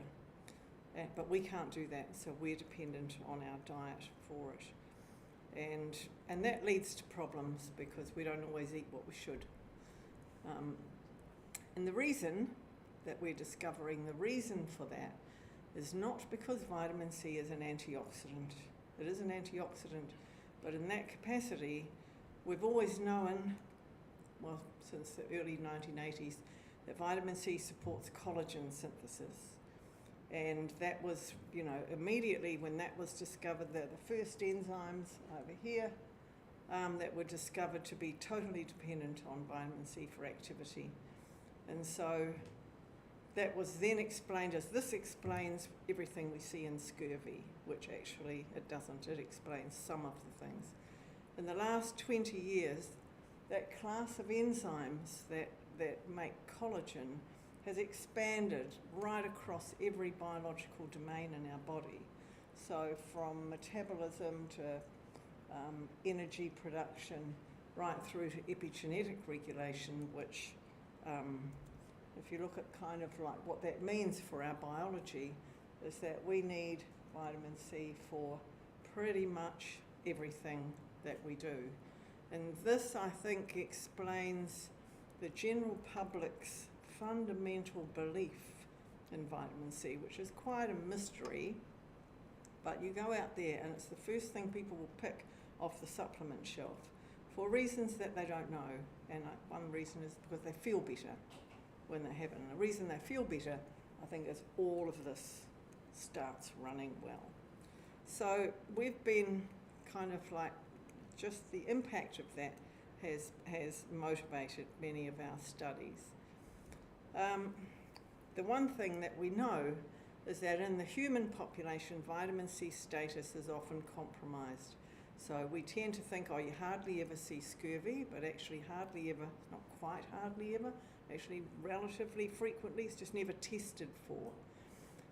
And so we've looked at vitamin C status in a number of population groups. And so over on the left, you see of the green being people with adequate levels of vitamin C, then people with insufficient levels, marginal deficiency, and rank deficiency. And so healthy 50-year-old cohort that we had show quite a few people, well, you know, kind of below par and well below par. Student population, interestingly, they were healthier than the older people, so busting that myth of young people don't eat so well. But a good proportion of them is also in that subpar group. But when we look at any kind of patient group, and in this case we've got patients with venous leg ulcers, and we see that only a quarter of them have sufficient levels. A big proportion have insufficient. There's one good third is almost deficient, and a reasonable chunk are deficient. And so we're asking their bodies to perform a wound healing function, and that's not being supported by the thing that we know is one of the most instrumental metabolites for wound healing, and that's vitamin C supports so many of those functions, including the regeneration of the skin. So we were interested in this, and you'd think that had been studied before. Well, it has. It's just mind-boggling, but there are like 3 minor studies with like 20 people who have shown, one study, you know, of 8 people, you know, where they've given some people vitamin C, they have venous leg ulcers that don't heal, you give them some vitamin C, they all heal. And so we thought we want to set up a clinical trial to do that, just with dietary vitamin C supplementation. And we set up a we did some pilot research, and then we set up a multi-centre collaboration with the people in New Zealand who have done all the venous leg ulcer randomised controlled trials. They are like the world's best people at doing those studies. We had wound healing specialists in Auckland and on the Kapiti Coast, in Dunedin and in Christchurch. The entire wound healing organisation of New Zealand all wanted to do this study. And we had it all approved, everything had been signed off by all the hospital boards. But anyway, we didn't, we never managed to get that funding over the line. And, with all of the thoughts about, we want people to do research with impact, the impact of this study, the amount of money that the country spends on tending people with venous leg ulcers. So these people have non-healing wounds for 10 months. They've got a nurse driving to their home and, they've got to sit with their leg up or whatever. 1% of adults at any point in time have these venous leg ulcers and are undergoing treatment. For each patient, if we shortened that repair time by 4 weeks, we would save the country $30 million a year. And so, not to mention all of the time for all of those patients and all the time that the nurses spend. It's a huge resource, and it's just growing all the time. But none of these things had any sway in our current system. We'd get really close and we'd be really ranked really well. And in the meantime, Andrew Jull from Auckland is, pretty much in retirement. And so, so it's an opportunity lost, I think, for this country. But the thing is, you say to people, we're the only people in the world actually who are going to do this, and we're set up to do it well. No one else is going to do it. And that's not believed. So one of the things we suffer from in New Zealand is people don't believe us when we say we are the experts. And there are other people in the world who are actually not as good as us at doing this. So I'd love to see somebody able to do this. Very simple intervention, just one cheap tablet from the supermarket per day into patient. The other project that we're also really bashing our head against a wall with is the use of vitamin C as a modulator for those epigenetic enzymes. So this is becoming an enormous topic because those enzymes are critically important on vitamin C, and they respond hugely to whether there's enough vitamin C or not. Now that's important in development, but it's also important in diseases like acute myeloid leukemia, which is an epigenetic disease. So mutations in those epigenetic enzymes are the first ones acquired by people going down with myeloid leukemia. Very common, a huge proportion of the patients have those. And we knew that, and we were hypothesising, how that might be, and put in several applications that didn't get funded. And then this patient popped up in the news media who had been sent home, and I've listed his name. He asks me to use his name because he wants his story told. So he was Anton Kuraya. He was a policeman from Whangarei. And he had been sent home after all 4 rounds of chemotherapy with no hope and told you've got 5 weeks to live. Well, he managed to, through a number of chances, find his way to a doctor down the road from him who administered vitamin C infusions. And within a month, he had another appointment with his doctor, and he bounded in off the golf course. And the doctor said, well, what have you been doing? And he said, well, I've been taking this vitamin C. And they said, well, let's have a look at your bone marrow. And his bone marrow has gone from being complete blast cells to a complete, what his wife describes as a beautiful garden of all the different blood cell types that were present in his bone marrow. And he maintained a remission, a complete remission like that. We could not detect any cancer in him for 3.5 years, at which point the cancer came back with a new mutation,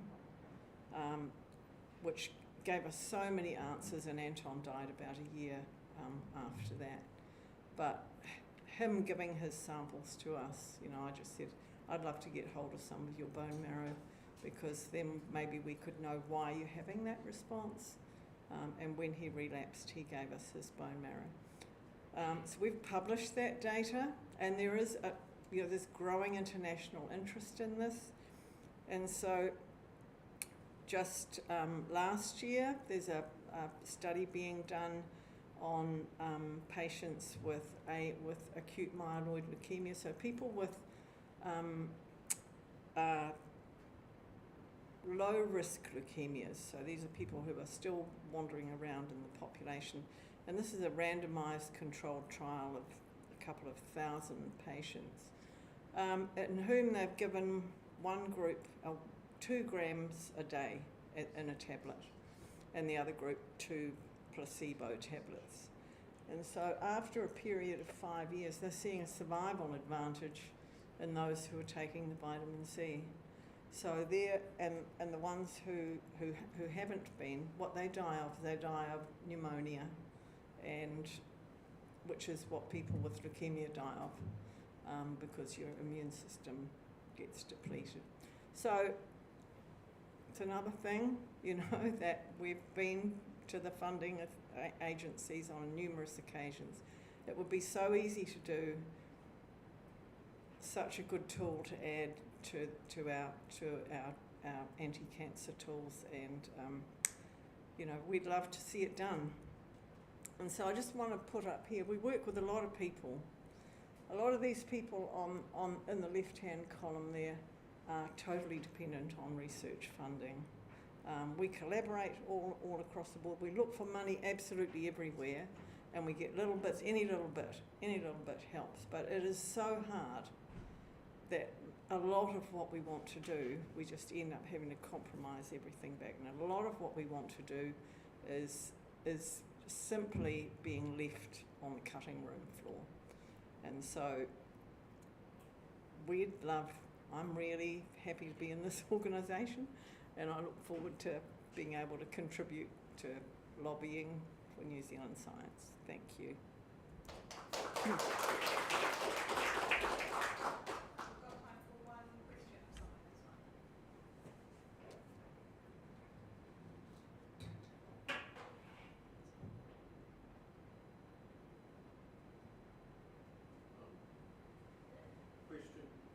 Did you have international collaborators on particularly the vitamin C project, or the expertise was wholly within New Zealand?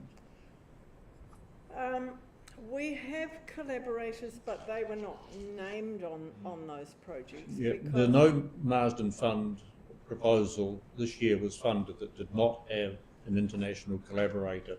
It's absolutely essential to the paymasters in New Zealand that your research is somehow validated by having an international collaborator. Yeah, on the wound healing study we did, but that was a Health Research Council proposal. But it's we could, but it's kind of interesting because we are the experts. Yeah, it doesn't matter. Other people do want us as well. Yeah. Yeah. No, that's a tragedy of our funding our system. Expertise the other way. Yeah. Thank you. Just pull that out.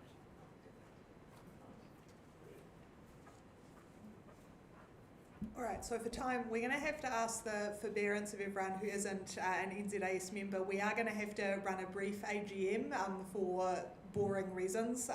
So we're going to be jumping onto a Zoom for some people who are coming in online, and we're going to try and get through that bit as quickly as possible. So if you're not an NZAS member, do feel free to get a cup of tea, go for a break, and then we'll be hearing a little bit more about cuts, and then it will be lunchtime.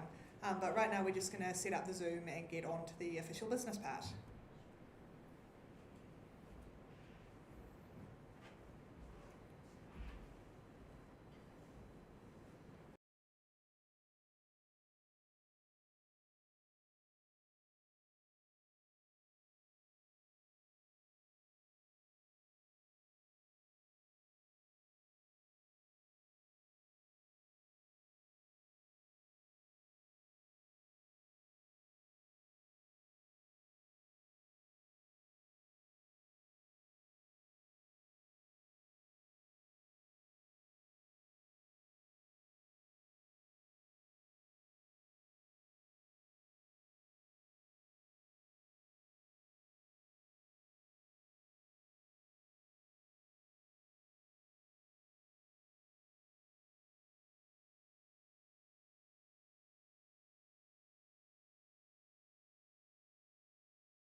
kei te mahi o I te Pukenga Here Tikanga Mahi. So I work for the Public Service Association, te Pukenga Here Tikanga Mahi. I am PSA's National Science Organiser. So what that means is that I'm the lead organiser for a number of the CRIs. Obviously, there's fewer of them now than there were 6 months ago, but lead organiser in none of the CRIs, but also I have a coordination role across the science sector amongst the CRIs at PSA. We have about 3,000 PSA members in the CRIs. So that's who I am. What I'm here to talk to you about is the Safe Science Coalition, which is something that New Zealand Association of Scientists and PSA has worked together to set up. I'm sure many of you have heard of this. So we were keen to just sort of go through, and Lucy and myself have kind of been collaborating on this quite a lot. We were kind of just keen to go through like where we've come from with this, like how was this set up, what we're currently working on, and then what next. And then if we've got any questions and discussion, then I'm sure we've got plenty of time for that as well. So that's the plan. Yes. Does that sound good? Do you want to comment on anything, Lucy, before I launch into the where we came from? No, I would just get onto it. Okay, sweet. So yeah, where we came from was Troy and Lucy and I and some others at PSA got together about probably a year and a half or so ago, maybe a bit longer than that. It was April 9th. I still have notes. April 9th, 2024, to talk about, at that stage there was a lot of things going on in the science system. I think we hadn't yet gotten budget 2024 at that point, where there were obviously a whole lot of cuts that were announced through there, but we were hearing about various bits and pieces that were already happening with cuts to science funding and job losses and things like that. And so we had a discussion about what can we do about that, how can we respond to this, how can we work together. So that's where that sort of started, and what we came up with was PSA and New Zealand Association of Scientists basically went to a whole lot of other organisations and invited them to take part as well. So at present, the Safe Science Coalition is a group of 31 different organisations, member organisations, which the majority of those are scientific societies, who I'm sure many of you are members of various scientific societies around the place. So you're probably a member of more than one of the groups that are on the list. There's a handful of unions, primarily PSA and TEU, and also the Council of Trade Unions as well as part of it, and then there's a couple of smaller unions as well. So the idea was this, to get a broad base of support for kind of opposing the cuts that are happening to funding and opposing the cuts to jobs, and also making the case for a higher level of funding in science in New Zealand, and also supporting Mataranga Māori. So they were the kind of the 4 key points that we wanted to address with this group. So it was fairly easy, I'd say, to get organisations to sign up. Like, obviously each organisation has its own process they have to go through to decide these things, but people were coming in thick and fast. We had kind of a list who we invited, but then we had people approaching us to say, oh, we're keen to be part of this, our organisation wants to be on that list. So yeah, we've gotten to 31 different organisations at the moment, and that was formally launched in May last year. So then, very shortly after that, we had the May 2024 budget, where there were quite a lot of funding cuts in that budget from the government. So that's how we started. Then since then, we've done a number of initiatives, which included, we produced a report which showed, quantified the cuts and to jobs and to funding. So kind of catalogued that all in one place, because since, there we go. I'm just thinking we could bring up the report. We could bring up the report. This is the first report. Here it is. So that was to catalogue all of the funding cuts that have happened so far, because science funding comes from so many different places. It's hard to sort of put in one picture and say, okay, what actually is the damage that's been done here? So that was the intention of this report, and that was published in July last year. We've done an update to that report since, which was done in February of this year, and we're due to do another one. But yeah, there were further job cuts, obviously, that occurred throughout 2024. So there's a table in here somewhere of the job loss numbers, but those have only increased since then. The update in February had further job cut numbers that we added to that, but there's more since then. So it sort of just keeps coming. There it is. Yeah, so that was at the time, in July 2024, that was what we had. And then since then, there's been a lot more at Callaghan Innovation in particular, but also various others that have been going on, like Feria Research Institute and things like that. So the idea was to catalogue all of this so that we could use that as an advocacy tool. We could actually demonstrate what the cuts were, because it's so difficult sort of for the layperson to look at the science sector and understand what's going on. That was the idea of that. That did get a fair bit of pick up in the media as well when we released it. And also this kind of discussion around job losses in science. The media has seemed to have been quite keen on discussing that at various points. So that was sort of the first initiative we did. Can I just talk briefly about the methodology? You sure can. Yeah, so I know as researchers you'll be interested in the methodology. We took a and when I say we, it was mostly Andrew McCauley, who's a policy advisor at the PSA, who did the bulk of the work for this, so all credit to him. But quite a broad brush approach was taken to getting these job numbers. So we were thinking about people who are active researchers, but also technicians, basically anyone with a kind of a really science-focused role, or and also included things like chief scientists' organisations. Some of you will be aware, for instance, that DOC lost their chief science advisor role. And this means that we have come up with a total number for job cuts, which I think is up to about 400 or 500 now, which is not necessarily agreed with by the government or MB. I know when Troy and I met with the minister, he thought the figure sounded a bit high, but we think it's really important to really capture everyone who's doing these science roles, and if you take a too narrow approach, you actually risk not capturing the extent of the damage to the system. Yeah, thank you, Lucy. Yes, so that was sort of that was that one. And then from there we have done, we had an event in July last year where we kind of launched that report. We have since we held an event at Parliament earlier this year where we got a group of people together from all of the various organisations that make up the Safe Science Coalition, and we had opposition MPs who came along and were part of that to talk about what do we need in terms of, in terms of the science system, what do we need in the future. This was this year, so it was after the announcement of the reforms. Yeah, that was quite a good event where we got a lot of good feedback from people, and we also provided that in a report to those MPs. We have also tried to engage with the Minister. He's not been keen, nor was Judith. Both of the last two ministers have explicitly refused to meet with us, so that is kind of where that is. Yeah. We've also done a bit of media stuff around, when various things have come up. We've had the opportunity to comment on them. Ben's our current media spokesperson, who's there in the room. So yeah, thank you, Ben, for taking on that role. We've tried to make sure that we have an opportunity to comment in the media when there's kind of anything that's kind of affecting across the science sector, which obviously New Zealand Association of Science itself has a role in that, but then the Safe Science Coalition has a slightly different role in that I guess those kind of media opportunities are a bit more planned, like a bit less kind of immediate responsive kind of thing. It's like when we've got stuff like this, we might refer to, there's been this recent announcement about, social science funding being cut out of the Marsden or whatever it is, and here's the latest thing we've been working on and trying to make a story out of that. So you'll find various media stories that have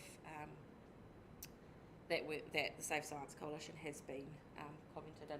The most recent thing we're working on is we are working on an initiative which is a fairly large undertaking, where we have collected together a group of people who are willing to kind of tell their story about how they have been affected by the cuts, to sort of demonstrate not only how they were affected personally, but also how their field of science has been affected by these cuts. So we've got 11 people at the moment. There's still room for a few more who we've interviewed and have written up kind of like short profiles about them. And the idea is we're going to put that all together in a publication where it sort of demonstrates what's happened. It's kind of adding a personal element to it, so that will hopefully attract the attention of the media again. So it adds that personal element that the public can relate to. And then that kind of segues into what, like, specifically do we want to ask of the next government? like what are our main top 4 or 5 things that we might want to say, this is what the government needs to do to resolve the issues that are remaining in the science system following these reforms. So that's the current activity that we're undertaking. As I said, that's still underway. We're planning to publish that early next year. We've interviewed the people, we're drafting up those profiles at the moment, and then we'll have to get them to confirm them, and we're still drafting the kind of our asks of the next government. So those things will go out to each of the Safe Science Coalition member organisations for feedback as well, so that hasn't quite happened yet. But so that's underway, so we're planning to have another thing in the new year. Have I missed anything? I would say kind of on both of those things, the first thing is we do really want to emphasise the reason the Safe Science Coalition kind of moves quite slowly and we're not putting out rapid responses is, you know, if we're putting out a press release, we have 31 member organisations and we are offering everyone the opportunity to comment because we're a coalition. This is not just like the PSA and NZAS in a trench coat. It is 31 organisations and not everyone has commentary all the time, but we do get quite a lot of feedback from across the whole group on things. So it means that we can't just be, like if something comes out, we can't really be putting out a statement the next day, which as Claire says, for instance, the New Zealand Association of Scientists, that's something we can do because we're a much smaller group. We can just go to our council, or Tori and I can just respond to media. And the second thing is regarding that piece of work we're doing about the interviews. We do want to make an appeal to everyone. You know, if you know people who have either left jobs in science, they are still in the country but they are not working in science, or they have left New Zealand to take up jobs in science overseas, or I guess potentially to take up jobs not in science but overseas. Obviously, since we have such a high immigrant population, a lot of people, if their science job evaporates here, they might go home anyway. We really would like to find kind of a few more people to tell their stories. I think it's really important to acknowledge this is a very difficult and brave thing these people are doing for us. I've helped do some of these interviews, and people, you know, there are some really gutting stories. I've talked to someone who is honestly borderline kind of homeless after having been made redundant from a CRI, and that she's living with her partner, but like for various reasons can't get a benefit, and if she didn't have the partner, she'd be in a pretty rough situation. And it's really hard, I think, for scientists and researchers to put themselves out there publicly like that, because as a group, we all kind of pride ourselves on our academic achievement, on being very qualified individuals and valuable to society. So, yeah, I do want to acknowledge, very hard for some of these people, and we're really grateful to them. And that's probably why it's really hard to get very many people. But if you know anybody who you think might be willing to talk or even think about it, then please point them in our direction, you know, if they have time in the next 2 or 3 months, because we would like to get that number up. Where the goal is, if we could find 20 people, that would be amazing. We're currently at, I think, 11 or 12. Yeah. So not looking for huge numbers more, but a few more people would be great.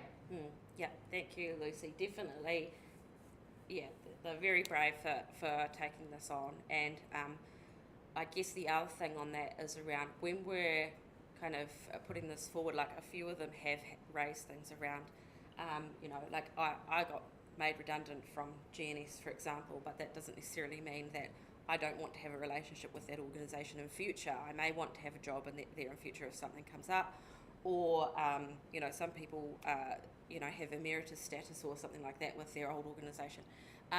And so the intention of this is not to sort of have a go at any of those organisations for having done those restructures. The idea is to highlight the overall effect on the science system of the decisions that government has made.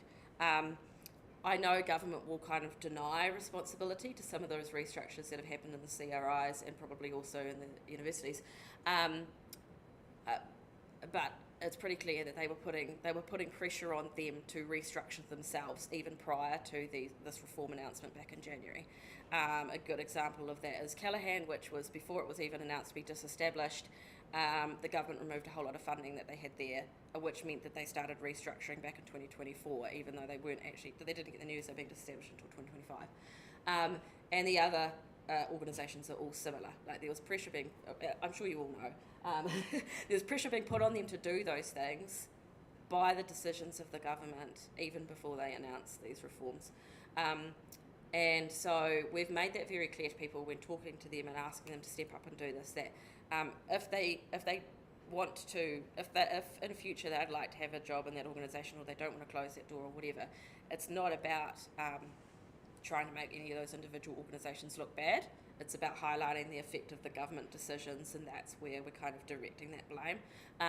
So yeah, that's another thing. If you do know of anyone, if they have those concerns, we're totally cognizant of that and can address that in the way that we frame it. And it's entirely the intention to talk about the government's decisions, not individual employers' decisions. So yeah, if that's a concern for anyone, you might know there is an answer to that particular question. I would also say, I know we have at least a couple of people in the room who are not in the government science system, and we obviously tend to focus on that because that's where most people are. But we have very poor kind of connectivity to numbers on people in the startup and private research space. Stats NZ publishes numbers of people employed in R&D, but we don't really believe those numbers are terribly accurate necessarily. The key statistic for me is always, according to those numbers, there is now, I think, $8 billion a year more going into research and development for business, but only 100 extra PhDs are being employed, and that seems like a really high number of kind of money to researcher employment. But again, if you know about startups or businesses that because of the cuts to government science are struggling or they're just not able to get going, then that is also something we'd really like to highlight. And yeah, that obviously comes down to the funding aspect as well, where they get their funding from and whether that's been compromised by all of these decisions. So yeah, where to from there, I suppose. So that's the current thing we're working on. We'll hopefully have that out and published in the new year, so then we can distribute that around the place and probably do a bit of an event about it and various other bits and pieces. But we're also thinking ahead to the election next year, which I've sort of inferred earlier around these asks that we're going to do with the political parties. Each election, I'm not sure how long now, PSA and New Zealand Association of Scientists have done a joint election forum and invited the various, prospective science ministers along to talk through various questions. So we're intending to do that again next year ahead of the election, but we'll probably do that on behalf of the broader group. That's a bit of work that both PSA and NZAS do together anyway, so we may as well do that as part of the Safe Science Coalition. So we'll be planning to do that. We'll also be planning to put together various bits of information analysing the science policies that the various parties put out. What those things do we think are positive or negative, what meets these asks that we're putting together and what doesn't, so that people can have a look at that and can see which political parties are actually saying things that align with their interests in the sector. So those are some things that we're planning to do. I'm sure there will be more that comes up over that time. But yeah, it's been an interesting piece of work that we've both been involved in. Lucy and I have been doing a lot of the leg work on it, which is when we kind of started this up, we were aware that most of the small scientific societies that we're dealing with are all volunteer run. Same with NZAS, but PSA has paid staff, for example. So we're putting a fair bit of time into doing the background leg work, even if the whole group is sort of making decisions around how we want to proceed and things like that. So. Yeah, that's all part of it as well. So I expect there will be some more things to come over the next year ahead of the election. And as I inferred earlier as well, this report we did this report in July 2024, and we did an update earlier this year. So we need to do another update following that. I think the last one was just before the budget 2025. So we need to update this one again because there's obviously further things that have happened since then. In particular, of course, there was also the announcement of funding being taken out of the Marsden and various other funds going into the Advanced Technology, strange Advanced Technology Institute thing that does or doesn't exist, I'm not sure. So yeah, there's plenty to do, and if there's anyone here who's keen to volunteer to be part of that, to help with some of these things, or to, you know, be a bit more directly involved in that, then we're keen to hear from you. If you've got ideas about other things we could do, we're keen to hear from you. Or even if it's just providing information every now and then, if you know something that's happened and you're like, oh, you know, they need to be aware of this, then feel free to let us know. You'll have Lucy's contact, of course, and yeah, I could put my email up somewhere if that would be helpful. But yeah, so if some of the stuff that we have managed to progress has been because various people out there have given us the information, right? An example of that is what I just said around the cuts to Marsden and Endeavour and Health Research Fund and various other science funds those were cut and that was repurposed into this Advanced Technology Institute, but the government announced it as new funding. They made it appear like it was new funding for the Advanced Technology Institute and did not make it clear that it came at the cost of cuts to other organisations. So it was actually the Save Science Coalition who got that information out into the public. We worked with a journalist who managed to ask the right questions of MBIE to get that information onto the public record, so then we could respond to it and discuss it, and Ben did some media around that as well. So yeah, so it's stuff like that if we know about it, we can potentially put the right questions into the right places to get that information made public and shine a light on it. So if you know of stuff like that, then you're welcome to get in touch with it as well and try and point us in the right direction too. So yeah. Yeah, I think the context for that, particularly for the public servants in the room, is there's a lot of stuff where if someone asks the right ministry or organisation, they will release the information. It's not an official secret, but if no one asks, they're not releasing it. And often the people who specifically have that information within, say, a ministry, you know, don't feel like they are able to kind of proactively shoulder tab anyone to ask about it. So it's extremely useful if other people are kind of like, I think something is going on here. We can do OIAs, we can just directly say, hey, what's going on here? And often that gets you stuff that like just otherwise would not have made it into the public sphere. And that's we want to make clear that's a real ongoing issue with this government. Probably something that is little known is that the second SSAG report came out a couple of months ago now, October. That was put up on, so that the SSAG, the Science System Advisory Group, there was a website for it. When the funding stopped for the SSAG in April, that website went away with all the submissions and their first report. The second report went up on an MB website on like a sub-page of a sub-page as a text link at the bottom of the page for about a week, and then it went away again. As far as we can tell, we haven't been able to find it again. We did download a copy of that report, and actually we should probably put it up on the NZAS website so it's more available. But there's been quite a lot of that information is hard to come by, so yeah, we're constantly digging around to find out what the hell is actually going on. I would say as well, any documentation that's available on the science reforms, every single document that MBIE have got on their website about the science reforms, pretty much has been OIA'd. They call it proactive release, but it's actually, you OIA it, and then they say, we're refusing your OIA on the basis we're planning to release that anyway, and then they put it up.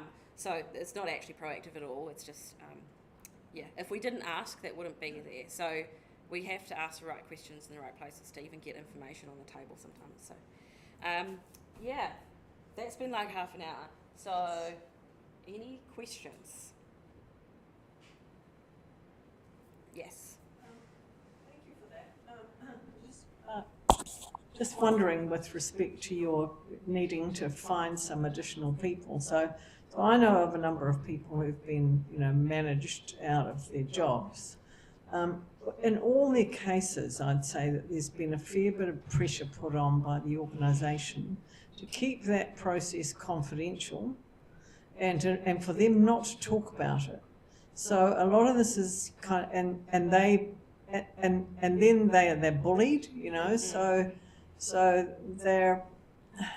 it's very hard then to get those people to feel brave enough, to open up. And so I wonder whether your numbers are actually, like, I wouldn't doubt that number at all. Yeah. I think that there are probably people who you haven't managed to capture because it's, you know, everyone's trying to hide that this is happening. But just in terms of, you know, making people brave enough to like say, yes, I want my story told, you have to find those people who are angry, Yeah. rather than those people who are hurt. Yeah. That's right. Yeah. And so, you know, I think it's a great idea, and I'll definitely go out looking and seeing if I can find some of those angry people. Thank you. Awesome. Yeah, definitely. I take your point around there could be more, like these numbers. I wouldn't say they're the tip of the iceberg, that's probably taking it a little far, but there's potentially, it's an underestimate potentially. These numbers come from restructure proposals. So PSA gets a lot of that information because they have to provide it to the union, so then we get, you know, a lot of this information, and we also got figures from TEU, like the main two organisations who provided a lot of it. Yeah, so if people were made redundant or moved into, you know, a lower level role or something like that through a restructure, then generally speaking that isn't confidential unless they like raised a personal grievance and then there was a confidential settlement at the end of it or something like that, in which case no, those people can't talk because then they'll have legal issues. But yeah, if it's to do with a restructure, generally speaking, even if they've been told like this is confidential or whatever, restructures generally aren't. Yeah. That's right. In particular, that was quite clear at NIWA, is one example where I think, are they on that list? Yes, that had already happened at that time, 85 to 90 roles. And rather than doing one big restructure document across the whole organisation, they gave them each an individual letter and said, your role's being disestablished. You need to comment on your individual role about why you think you should stay, and you don't get to see anything else. So I know that there at NIWA in particular was really poorly done, which is pretty classic of NIWA. But yeah, so we do have there's a fair few angry people at NIWA though, and I think that's probably the most represented organisation amongst these 11 people. I think we've got 3 from NIWA. So yeah, but yeah, if you keep an eye out for others, that would be awesome, because yeah, some people have kind of contacted us and been like not sure and then have decided not to do it, and that's all cool too. But even if they're maybe interested but want to talk a bit more about it, we're happy to do that, because we'd be quite keen to have a few more. In particular, I mean, most of these numbers are from CRIs, which probably is also reflected in our 11 people. Most of them are from CRIs as well. But it would be good to have a few more from universities too. So yeah, thank you. At the back there. Got the mass firings that were consequent upon closing all the engineering at Massey, and one colleague is now retraining as a policeman, and he was hugely well funded from MB. And then you've got the scientists at Albany that have been made redundant, or some jumped earlier enough to cross to AUT or to Auckland or to overseas, and I can give contact details for a number of those. But yeah, there's the mass firings at Massey on closing all the engineering. Yep. And that's about 30 people, I think. Cool. Thank you. Yep, that's useful. At the back over here. I'm just wondering with this, and I haven't actually read the report, but what percentage of the overall STEM, I guess, workforce is this? Good question. I'm not sure. That would be, again, another, like, how do you count those jobs and how do you add them and tally them all up, and that kind of thing would be another task. So we have looked at reductions, but we haven't quantified the percentage. Lucy, so I can say that the best data set on the kind of scientific workforce in New Zealand is the Stats NZ Research and Development Survey.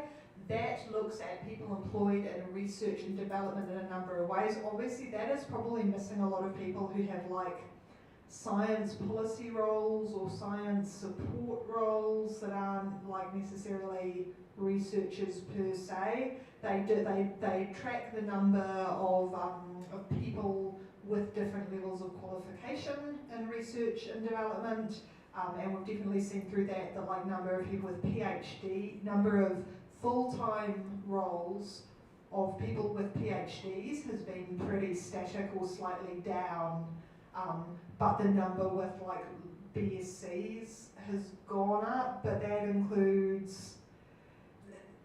that also includes everyone who's in a business that is getting like an R&D tax credit, where they can get a credit on their tax if they say someone's role is primarily research and development, and we're pretty sure that is like pushing those numbers up artificially. So as Claire says, there is not good data. That is one of the reasons, for instance, we did the survey you heard about from Michael, is we try to find out who the scientists are across New Zealand. But it's a voluntary survey, so it would be a really good piece of work for someone to have a big research project to do, is actually kind of accurately scope the research and science workforce. But no one has more time for that right now. All the funding. Troy.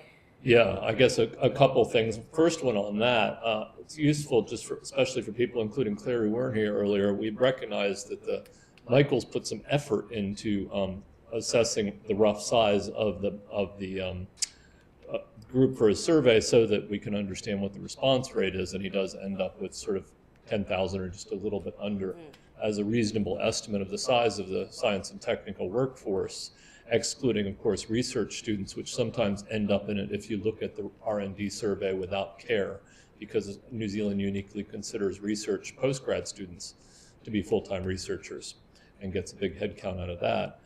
Then there's the issue when we try to really look at the losses of highly trained people, PhDs is probably, I think, on the order of 4,000 or 5,000, maybe 5,000 by most of the numbers that I have. So it's useful to think about these numbers in that context. It's not a huge number of people that matter an awful lot to the nation. Second, I do just want to highlight, with a smartphone search, I did manage to find the SSAG2 report on the website, even though it may not have any active links to it. So it is kind of there, but this is a common problem with the MB website, and it's often repairable. Maybe not. We're one of just the machinery of government making a mess of things rather than actual intent.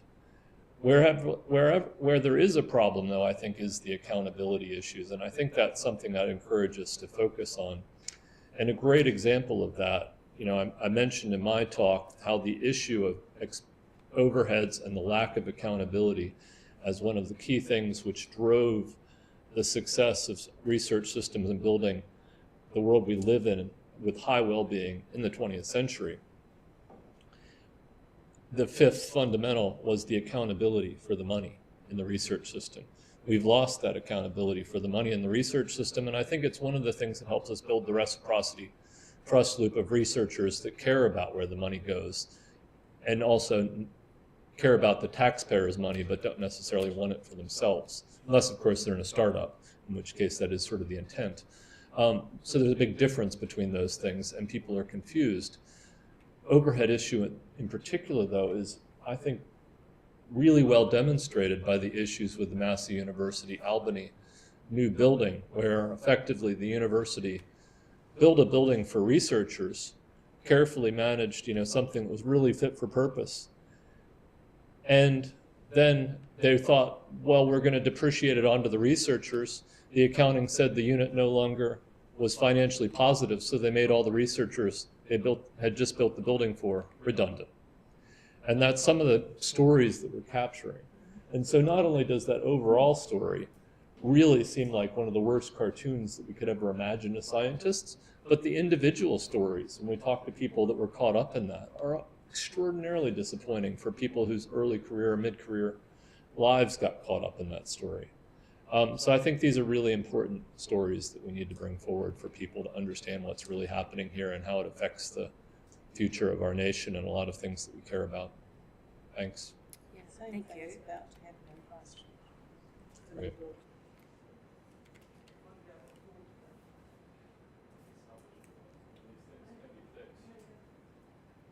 Just a couple of thoughts. So the Massey engineering shutting down, that also affected students. I wonder if it's possible to get them, because I know a number of them transferred down to Canterbury and they weren't happy with having to do that. So I wonder if it's possible to get sort of a number of those who are affected and just sort of booster it. The other thing, I wonder if there are people out there who aren't aware of what's been done to them, and whether giving them information on if this has been done to you, or this has been done to you, or this has been done to you, it might pick up a few more people. Yeah, I know what you mean. Yeah, I think on the list there is someone who was who had recently graduated a PhD here in New Zealand and then struggled to get a job and has gone over to Australia. So we've got someone to sort of tell part of that story, but it would be good to have more than one, of course, who kind of says, look, I'm a student studying, well, was a student studying science or a science field in New Zealand, and this is my experience of the science system. Or like you say, if it's been really disruptive for them in terms of the engineering school closing, that would be a good angle as well. So yeah, if there are people in that space, we're keen to hear from them too, around people who are studying or have recently completed study, or might have gone into their first job post-study but are struggling to get anything permanent or something like that. We're keen to hear that sort of story as well. So if you know of a few people who might be interested, then definitely have a chat with them too. What we can do is we have like a little info sheet, like a little invite, which I'm sure Lucy can get sent around to everybody who's attended. The intent of that invite is you can kind of hand it on to somebody and all the information's there without having to kind of explain too much. You can just say, hey, this is something that's going on, are you interested, and hand that over. So we can get that sent around. So if you do have people in mind, you can send that on to them and see if they're interested. So yeah, we can definitely pick up some of those stories if we can find some of them. Cool. Hi Claire. Hello. Just to follow up on that, I think one of the most difficult parts of a scientific career in Aotearoa is the transition from PhD to anything else. So would that be helpful to have perspectives of people struggling in postdocs or unable to stay in science? Definitely, yep. I know, like particularly in universities, like more so than CRIs, it's been an issue, like with precarious employment for a long time. So yeah, definitely that would be an interesting perspective. As I said, we've got one story that's kind of touches that aspect already, but having a couple more would be great because it does show like a timeline, I suppose, over people's lives. We've got people who were close to retirement when they were made redundant. We've got people who were kind of mid-career, and we've got people who were just starting out and trying to find their feet in the science system. So yeah, that sort of happened a little bit by accident in the sense that we had an idea of what we'd like to include in this, but it is limited by who's willing to do it, because as Lucy said, it's a very brave thing for people to do, and it's not for everyone. And so yeah, if we had some other people who came to tell that story, that'd be great. I think also worth noting that people really underestimate how many PhDs we have in the country. Now, obviously not every PhD is a science PhD or someone who is intending to become a researcher, but since 2013 we have gone from approximately 20,000 PhDs in the country to just over 40,000. Which is obviously not proportional to the population. We graduate about 1,000 science-related PhDs a year. Again, a lot of international students, not everyone stays in the country. A lot of those people do want to stay in the country. So we have vast numbers of people with PhDs who are not going into the research system because there's nowhere for them to go. So yes, I think, if you know those people who've done PhDs with the organisation and then there hasn't been anywhere for them to go, that those are also stories that we would find very valuable to be able to tell.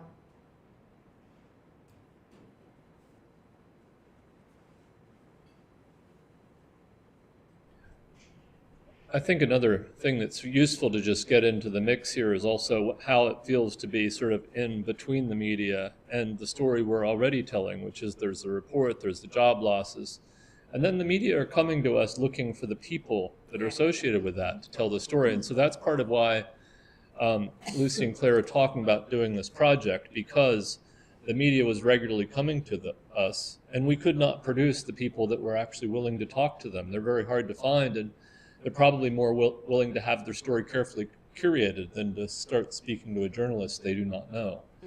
And so this is a good way to do it, and I think it's been fabulous that we're able to proceed. The few examples, so there's one young scientist who was caught up with the Massey pullout from the North Shore campus, and she's spoken out in the science literature, particularly the Research Professional. And one of her comments is just kind of stunning in a way, is how much easier it is to continue to exist in the US system despite the current cuts there. and the what seems like a really remarkably poor mood in U.S. science, it's just much, much easier than what she faced trying to keep her stuff going. And she was a Marsden winner, serial Marsden winner within New Zealand. The other thing I'll highlight, that Radio New Zealand, one of the young journalists working there, Bella Craig, worked really hard and put out an investigative piece on PhDs that can't find roles in this economy. People that have just graduated from their PhDs and can't find roles. And that's very difficult to do. It's a difficult representative story because we do produce so many PhDs. We have 1,000 a year science PhDs, and we have, on the order of 4,000 or 5,000, probably 5,000 employed science PhDs out there. That's a crazy proportion when you think of the length of a career. Yeah, good point, Troy. Definitely, it's pretty sad for those people who are in that position of just graduating their PhD and being unable to find a job. Because when they set out on that, they probably couldn't have predicted that we'd get a government who would actively try to tank the economy, right? Like, they wouldn't have known that. They would have just, that's something new that's arisen, and if they could have foreseen that, they might have made different decisions about where they wanted to go, or whether they wanted to stay in New Zealand, or whether they wanted to go overseas to do their PhD or something like that. So it's really very sad that that's the position that people are left in.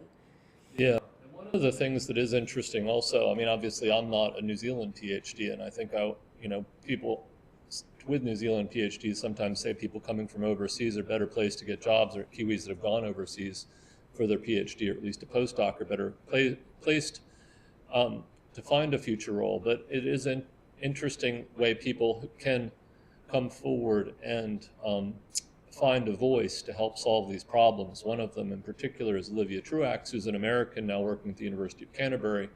And you may have heard her name earlier as, along with Camilla Penny and another co-author, they've put out the paper on the overheads that are one of the things undermining the effectiveness of our research system.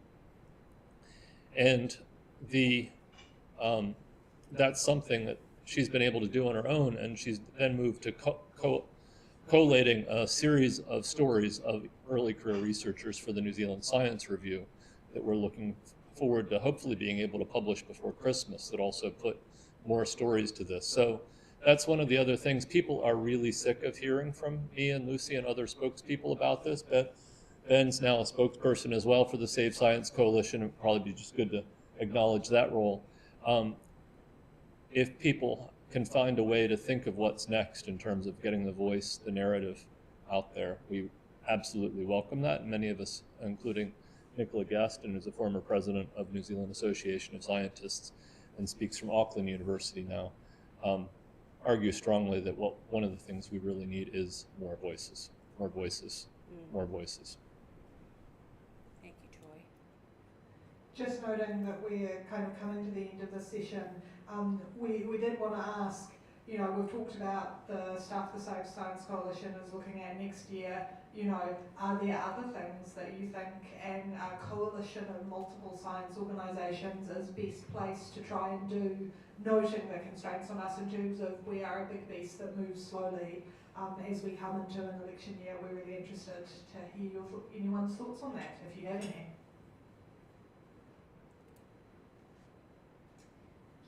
Are you planning to speak about some of the science denial or anti-science rhetoric and policy coming out of the government, which is related to but also separate from the funding, and also lobbyists in policy and the clear denial of scientific evidence? I think that's a really great point. It isn't something we've thought about a lot, which I think comes back, as I was talking in the NZAS context at the start of the day, about there is just such a constant stream of stuff we have to respond to that, like, the aura of misinformation that has pervaded since COVID has almost just become background noise. But that is an excellent point about something that, as a broad coalition, we would be quite well placed to develop a response to and put out in election year. Yeah. I believe we recently got a call out from the International Coalition on smoking cessation or something, for how poorly our policy has deteriorated Yeah. in the last couple of years. Yeah, that's correct. And very important in the context of the government kind of constantly making noises about how their policy is evidence-based and, based on science. Based on what evidence? Yeah, whatever we do has to be closely linked to people's well-being, because that's the only thing that really moves the needle a long way in voting, is simply a perception that their well-being will be improved. And that's a much harder sell than just saying, talking about the value of science. In the EU, it has a return of 11 times the expenditure, blah, blah, blah. But it's people's well-being that has to be woven into the story that we sell. And that's going to be hard. We do have some of the stories we've got in this current project touch on that aspect. Like we've got someone who worked at PHF Science, formerly ESR, in public health. We've got someone who was a geohazards analyst at GNS. We've got someone who was an air quality scientist at NIWA, and he talked a lot about his focus on the effect of poor air quality on health, and told me some very shocking figures around that. So yeah, there's a few different stories in there that touch on that aspect. So yeah, I think you're absolutely right. Like that's how we make it relatable to the average New Zealander, right? Well, Christopher Luxon's over here going on about how science is going to kickstart the economy, but we're going to do that by cutting it, which obviously doesn't make sense. To the average New Zealander, even that doesn't necessarily tell a story. They just hear. Yeah, but it's also putting food on the table, paying the rent, paying the mortgage, paying for the car, etc., that we have to link it to. And health is sort of slightly to the side of just day-to-day survival, which is a real issue for a lot of New Zealanders now. Yeah, for sure. Thank you.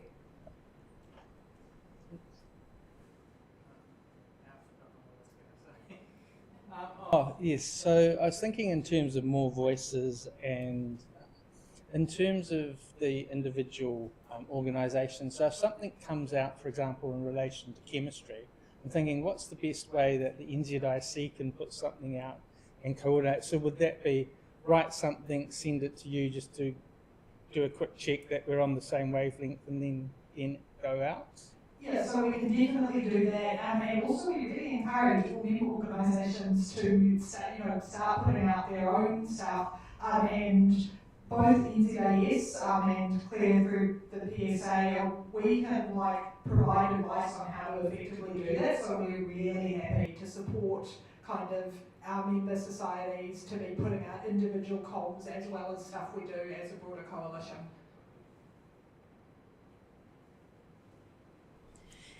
Kia ora, this might be a lot of it I could probably talk to you both about later and probably introduce myself, but when we're talking about more voices, like the charity I've co-founded, we want to be an ally to this movement and figure out how we can best support.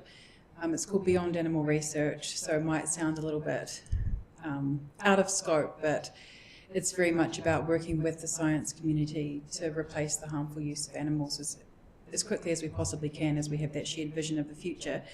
And obviously we know that we can't expect innovation and, for scientists to be diving into NAMs, non-animal models, if funding is so scarce across the board. So more broadly, we are saying the science community need our help. We need more funding in a broad sense so that we can actually expect innovation in that quite niche space.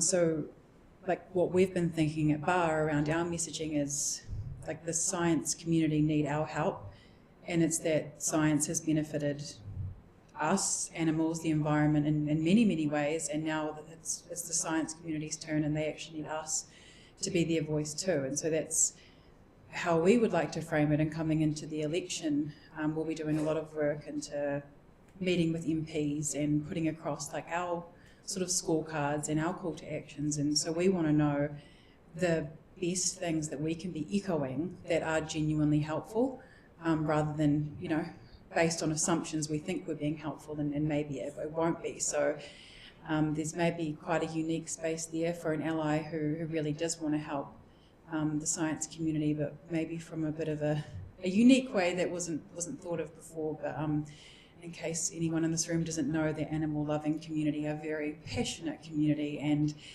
they're the ones who will get out there and do calls to action. So a great community to activate and involve. Nice. Definitely, like when we were joining up member organisations, there's no specific like criteria for whether you're eligible or not. It's just a case of, here's these 4 like objectives that we have. Do you agree? Are you on board with those? That's kind of the only criteria. So the list of invites we had was mostly kind of scientific societies and various other organisations, but it was a very long list, you know, like so, and it certainly wasn't complete. So if there's other organisations out there who are keen and agree with those objectives and want to be part of it, then that's still like the door's still open. We're still signing up new organisations. We kind of did like a big push for people to come along at the start, and then did another one a few months later. And we got so much response that we sort of went, okay, well, let's just do some stuff now. Didn't necessarily go out and like find more lists and things like that, but yeah, definitely there's room for more people to still be added. And to be totally clear to these organisations you guys are thinking of, the only requirement is that you support the goals. I'll be honest, there probably is an unspoken requirement that your organisation is like broadly science focused. We wouldn't be wanting to sign up tobacco lobbyists who say they love science. But that you support the goals and you're willing to publicly say you support it, and you can give us someone to contact so you can be involved in discussions, and we can get a logo for the website. It doesn't cost anything. So yeah, it's pretty low barrier to entry. Becky, also we didn't exist when you sent out. Oh, true. Just so you know, I didn't feel like I wasn't invited. Good. I think you mentioned that you're at capacity for responding to things as they come out, and you mentioned the climate change policy. This has got to be one of the critical things that's just like through all of your communications, and maybe approach it that way rather than trying to just respond once. And just kind of keep that as a really critical thing, because I think voters are really concerned. Yeah, thank you. Yeah, those are great comments, and I'll just address that one and the general misinformation problem briefly from a New Zealand Association of Scientists standpoint, not so much Save Science Coalition. These are both things that we do, and particularly that I do, and one of the obvious points is, Lucy and I have to have somewhat a division of labor, so there perhaps is a little more of a strategy or activity around some of these things, and both of them are things that I pick up largely as I can, but partly also making sure that they're happening perhaps where it's needed. For example, on the climate change issues, I've been particularly noisy within the paywalled media that covers the carbon market in New Zealand and internationally. And I think the fact that that's been the primary focus of the news so far, but it's starting to break through into the wider media, particularly newsroom, is reflected in things like the carbon price declining and not entirely stabilizing at this point. We'll get there in the end, but it is important to say, perhaps also to go back and read Naomi Klein's shock doctrine. Our goal shouldn't be to respond to everything, it should be to have a strategy. And in fact, the number of shocks that we're seeing is part of a strategy for the side of politics that can thrive on misinformation and disruption. And so it's important to save our energy, focus it on where it needs to be, but again, the election may be one of the places it needs to be. Yeah. In terms of NZAS strategy there, in addition to addressing particular items of misinformation that seem specifically dire, whether they're a continual pattern on social media, or for example, there was a whole series of media items about EV fires that really got across my screens last week, and I ended up on Media Watch talking about it and taking up the main part of the 14-minute Media Watch segment at the end, debunking, and I think very effectively, that it's a great example of what can be done. But again, it would be far better, and the whole point of Media Watch is to say that that actually made it through the editorial part of newsrooms. And what we really need to do is figure out strategies to get in front of these problems better. And so we do need to think about that, and it is very important. Working as a coalition, the Save Science Coalition can be one of the things that does it. Certainly it's right within our wheelhouse of things we're supposed to be doing in their constitution, which is still running around here somewhere from the AGM and New Zealand Association of Scientists. It is very important. But at the same time, it might not be something entirely that makes sense for us to do as a volunteer organization. And one of the things I, for example, am lobbying the political parties to do is to invest in things that resemble the Disinformation Project, and Sanj Hatawa is still there doing some of that work. And that actually needs to be supported in this environment. Somebody needs to pay for that work to be done. We'll take one more comment, and then Claire actually has to get on to another meeting. So, sorry, I was just going to comment on your contribution. Thank you. So I'm an animal researcher. I've served on the Animal Ethics Committee, and last week we had come through our committee a paper from the UK where the UK government has actually just put £75 million into research exploring alternatives to animal research. And I think, so this is something you can positively engage with, and so to avoid, the kind of standoffs, and hostility that there's been. And so I would definitely encourage creative communication in that space. Thank you, everyone, and thanks very much, Claire, for coming along and talking to us about the Save Science Coalition. So we're now, because the next part of the day is going to be a bit of a workshop session, so I'm going to say we'll come back at 10 past so everyone has a chance to get a cup of tea or coffee, stand up, stretch before we're doing workshop stuff. And yeah, then we'll be talking about public good science. Oh, great. Sounds nice. Thank you, everyone. Thanks to you all. Thanks for listening.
We will resume our session.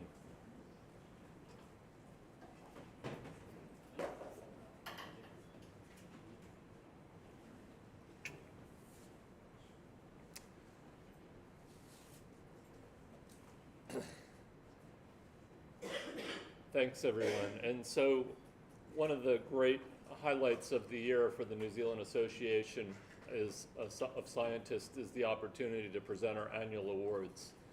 The awards are one of the key things the association does, in addition to running a conference, which you'll have been at today, and maintaining a journal and speaking out on behalf of science and scientists across New Zealand. The awards are amongst the oldest and we would argue most prestigious in New Zealand. They've evolved over time, and this year we're very pleased to be able to announce for the first time our Scientific Workers Medal. And so we'll get to that in the order of announcements. I'll introduce my co-president, Lucy Stewart, for those of you that are just arriving at this time. And we'll proceed, I believe, unless there's anything else I'm forgetting, with the awards themselves. Okay. The Cranwell Medal is awarded to a practicing scientist for excellence in communicating science to the general public in any area of science or technology. And I am disappointed to say that we do not have the award winner with us today to present it to. Associate Professor Nick Rawlins is somebody I think many of us are well aware of, has been in the media for a number of purposes, speaking out and running the Paleogenetics Laboratory, which has become much more of an issue in the media in the last year as we've seen the development of the sort of dire wolf and dire moa prophecies, as you will, play out as the things that we might actually see running about our landscapes, but do not quite represent what they're claimed to represent from a scientific standpoint. His actual research uses ancient DNA and paleontology to reconstruct the prehistoric environment in Aotearoa, New Zealand, and that is just fabulous. And he's been very effective in communicating a whole range of issues around that. I won't try to read out all of these citations, and in fact the true citations are much longer, and you're very welcome to look them up on our website afterwards. But since Nick isn't here to say anything for himself, I will briefly outline that little bit on his behalf.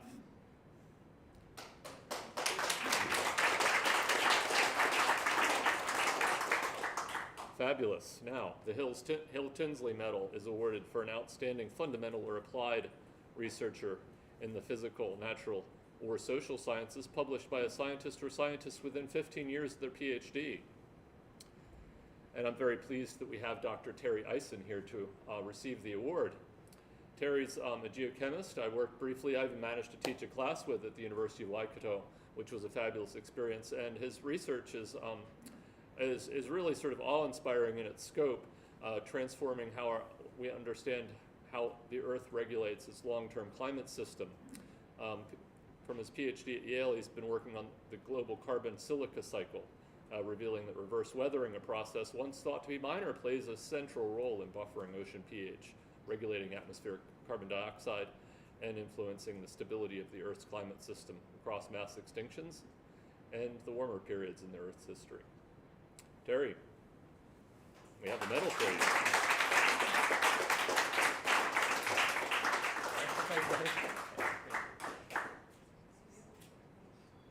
Yeah, and you're welcome to say a few words if you like. Sure. Yeah, absolutely. No. Right, so just a couple of words here. I suppose I can begin to think about retiring at this point. But in all seriousness, as an individual, I think that my contributions have been quite small and will continue to be small. Science is not really the work of any one person. It's something that we do together across institutions, disciplines, and also generations. And also I think that's why standing here today really means a great deal to me, to be acknowledged by those of you in the community. It's humbling, I've always thought of myself as someone who loves challenges, not someone who seeks the spotlight, but I'll be honest, today when receiving this here has made me feel all warm and fuzzy inside. You've caught me slightly off guard. I'll tell you a little story about my journey I'm actually based in Tauranga, and on my journey on my way here today, I got into a conversation with my Uber driver, who's actually originally from the Philippines and has been here for since the 80s. And he said to me, "Where are you from?" And I said, that my ancestors are from Singapore. And he said, "Are you going anywhere?" And so I've been here about 6 to 7 years. And he said, "Are you staying? Are you going?" And I said, "Well, I really like it here." And his response to me was, "The real question is, does New Zealand like you back?" And I was on my way here, and I thought to myself, "Well, I think so." So now, while my background is in geochemistry and earth system science, and trying to understand how the planet naturally naturally regulates its climate, what New Zealand has given me over the last 5-6 years is the opportunity to actually look ahead, to help de-risk different carbon removal methods, to help align our economy and agricultural practices with environmental limits, to spend time with the next generation of researchers, to be accountable to the communities that we actually work with, and to also tell stories of resilience, recovery, and responsibility. And so here's what you've given me is my science is no longer just technical, it's also moral at this point. It's about care for people, care for place, and it's given my days deeper meaning. So thanks for the award, and thanks to Association for the award. Thank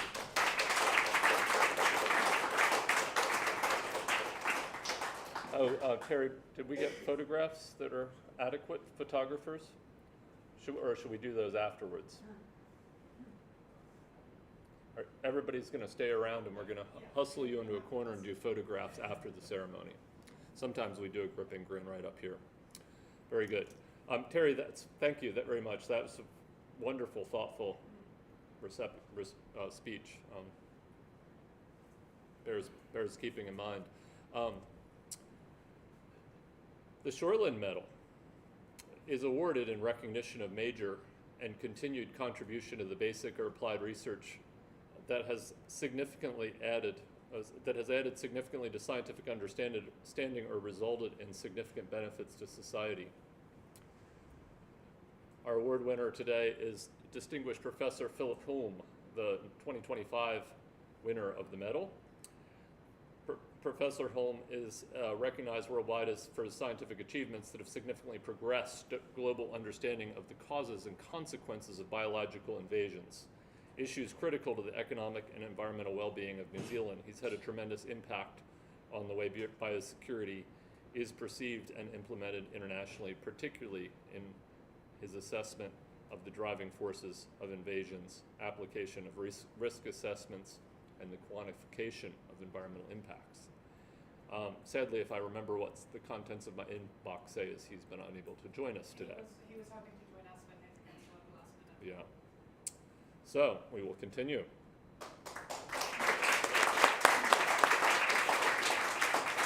So congratulations, Professor Hulme.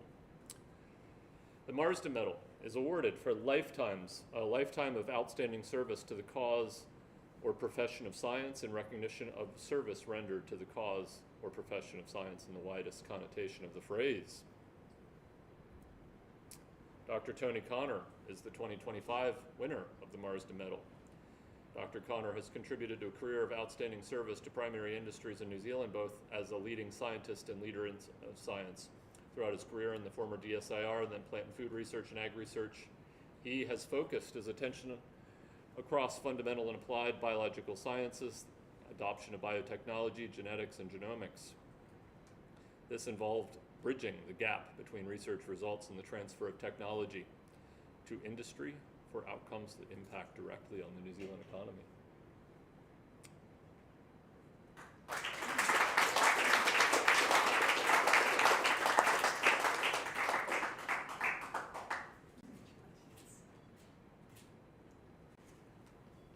Congratulations. Absolutely. Look, I was going to say a huge thanks to New Zealand Association of Scientists for the award. It came as a bit of a shock, I must say. And when I think back about 60 odd years to a little country kid being brought up in North Canterbury who aspired to be a gardener, this is quite an achievement, and I really thank you for it. And to see my name alongside the other winners of this medal is a huge privilege. So thank you. I'd just like to say a few other thanks to other people. The first is a generic thanks to all those I have worked with and supported me over the years, and it's just too many people to name, and I would hate to name them because I might actually forget somebody important. But to all the other scientists, the research associates, the technicians, the students who have worked with me over the last 40 odd years, really appreciate their efforts. And that's just not working with me in the lab in Lincoln, but it's working other people in other organisations, research institutes and universities in New Zealand and globally. I'm thinking of you all now, and thank you all very much. I'd like to name two people though who have had a huge influence on my career. First is Dr. Mike Dumbier, who was the former director of DSIR Crop Research at Lincoln, and then became the first CEO of Crop and Food Research at Lincoln. Mike took a huge gamble on me by hiring me during my PhD, and then let me follow my dreams for a good 10 to 15 years, with no questions asked, just broad guidelines, deliver something for agriculture in New Zealand. And to have that freedom to work with your own instincts over that length of time and having it funded was a huge start to my career, and maybe allowed me to establish myself. And it's very unfortunate nowadays that early career researchers do not get that opportunity, because it really paid dividends for me in getting my career started. The other person I'd like to thank is Dr. Jan Jacobs. She's been a huge influence on my career. She's a huge critic, best person to bounce your ideas off. Although when I met her, English was her fifth language, she's always edited my writings and corrected my grammar. Thank you, Jean. You're my lover, my partner, my spouse. This belongs so much to you. Thank you.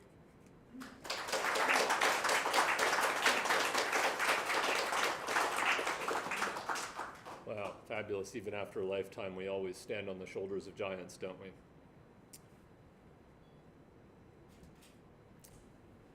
And that brings us to the Scientific Workers Medal. The Scientific Workers Medal inaugural award is for the essential and scientific significant contributions to science through applications of skill, knowledge in a technical support role, individual or team. And I'm delighted to announce that the first award of this medal goes to a team, the technical team that supports the Endophyte Discoveries team at the New Zealand Institute for Bioeconomy Research, Ag Research Group, and the technicians have assisted in the development of novel endophyte strains that improve pasture resilience, reduce pest damage, support animal health, directly addressing the challenges of pasture persistence under New Zealand's variable climate. Their specialist skills in endophyte isolation, culturing, understanding chemical and biological effects form the backbone of the discovery pipeline. Meticulous work has ensured that the delivery of safe, effective endophyte grass associations are tailored to New Zealand farming systems. And that really is fabulous. And I have to say, I first arrived in New Zealand in 2001 from Berkeley, which has an enormous school of natural resources, plant pathology departments, and all sorts of things like that. In the old days that were under Reformation, and it was fascinating to arrive in town and hear about this work, and it's even fabulous to stand here over 20 years later and see it as our inaugural award. It's something that I think has always, since I've been in New Zealand, been recognized as an area of excellence, and I'm really proud to offer this award. So congratulations.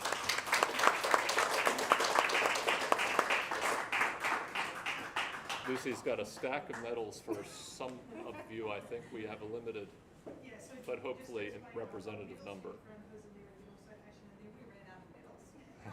We had a big stash that we've been working through. So I've got Webb, then I've got Sarah Jensen, Hudson, Sarah Duvall,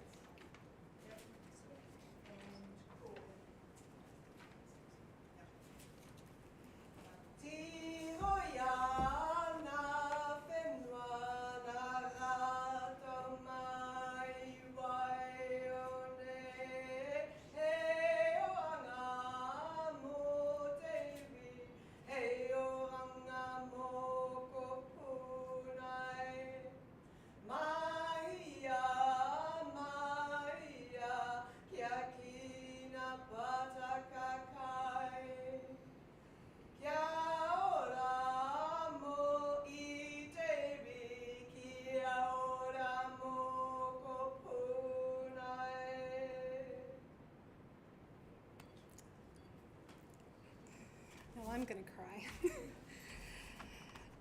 Thank you guys so much. I get the incredible honour of being able to speak on behalf of our team. Thank you for recognising our science and our hard work with this award. It truly means so much to us. What makes this team so amazing is how multidisciplinary we are. We're a full team of highly skilled and specialised individuals, but we're also so passionate about the work that we do, and we come together to produce some incredible science, and it's an absolute privilege to be part of it. But it is also bigger than us. This Endovite project has been running for decades, and it continues now. So there are so many people, past and present, that deserve this recognition too, and this award is for them. I've got a long list to thank, but I need to thank these people. So I'd like to start by thanking Tony Connor, who nominated us and mentored us through the application process. Your expertise was invaluable, and I'm delighted that you were here. Thank you to the new BSI, and particularly Ag Research and our senior leadership team and our comms team. Their excitement and support for us has blown me away. Thank you to Linda Johnson, David Hume, John Carradis and John McKenzie for writing statements of support. This truly meant so much to us to have that sort of calibre of support. Thank you to Alan Stewart, Joe Bolton and Damien Fleetwood for being our expert referees. We really appreciate it. Thank you to our wider Endovite Discovery team and all of our commercial partners. It's such an amazing and impactful project to be a part of. And thank you to Graham Dool and our team leaders, Nigel, Christina, Kwasi and Mari, who some are with us today. You guys have always been our biggest advocates, and we appreciate it every day. Thank you to all of our friends and family to support us during our day-to-day and our weird trial hours. And lastly, thank you to the New Zealand Association of Scientists. Firstly, for recognising our technical team with this inaugural award, but secondly, for creating this Scientific Workers Medal. Technicians often go unseen, and having this award makes us feel seen. It means so much to our community, and we thank you. I can't wait to see what comes from this award in the future, and anyone else I've missed, I thank you as well. We are incredibly shocked and grateful and appreciate everything, so thank you.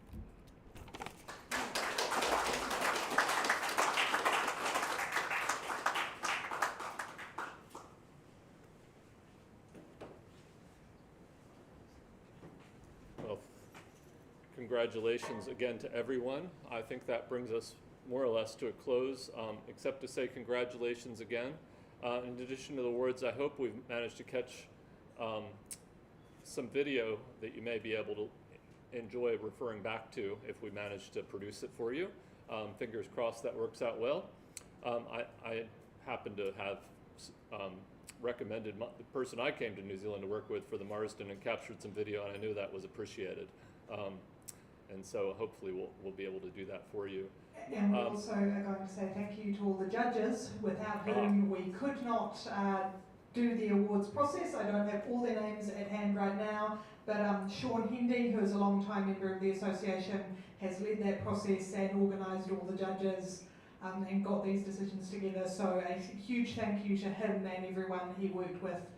Literally, you don't get the awards if they don't read all the applications and make decisions. Yeah, so Sean Hendy visibly organizes that, and Ben Dixon has done a lot of the legwork as well as running a lot of the rest of our activity at the association. So many thanks to these people who hold multiple hats and manage to carry it all through. Rachel Hale as well did a lot of the social media work. Indeed. Anything else I'm forgetting? The next step finally is to say congratulations again, but no, I already did that, and to close today's thing, but also to get you back up here for some photos so we can send them out to your press people and send them out to the press to complete the celebration process.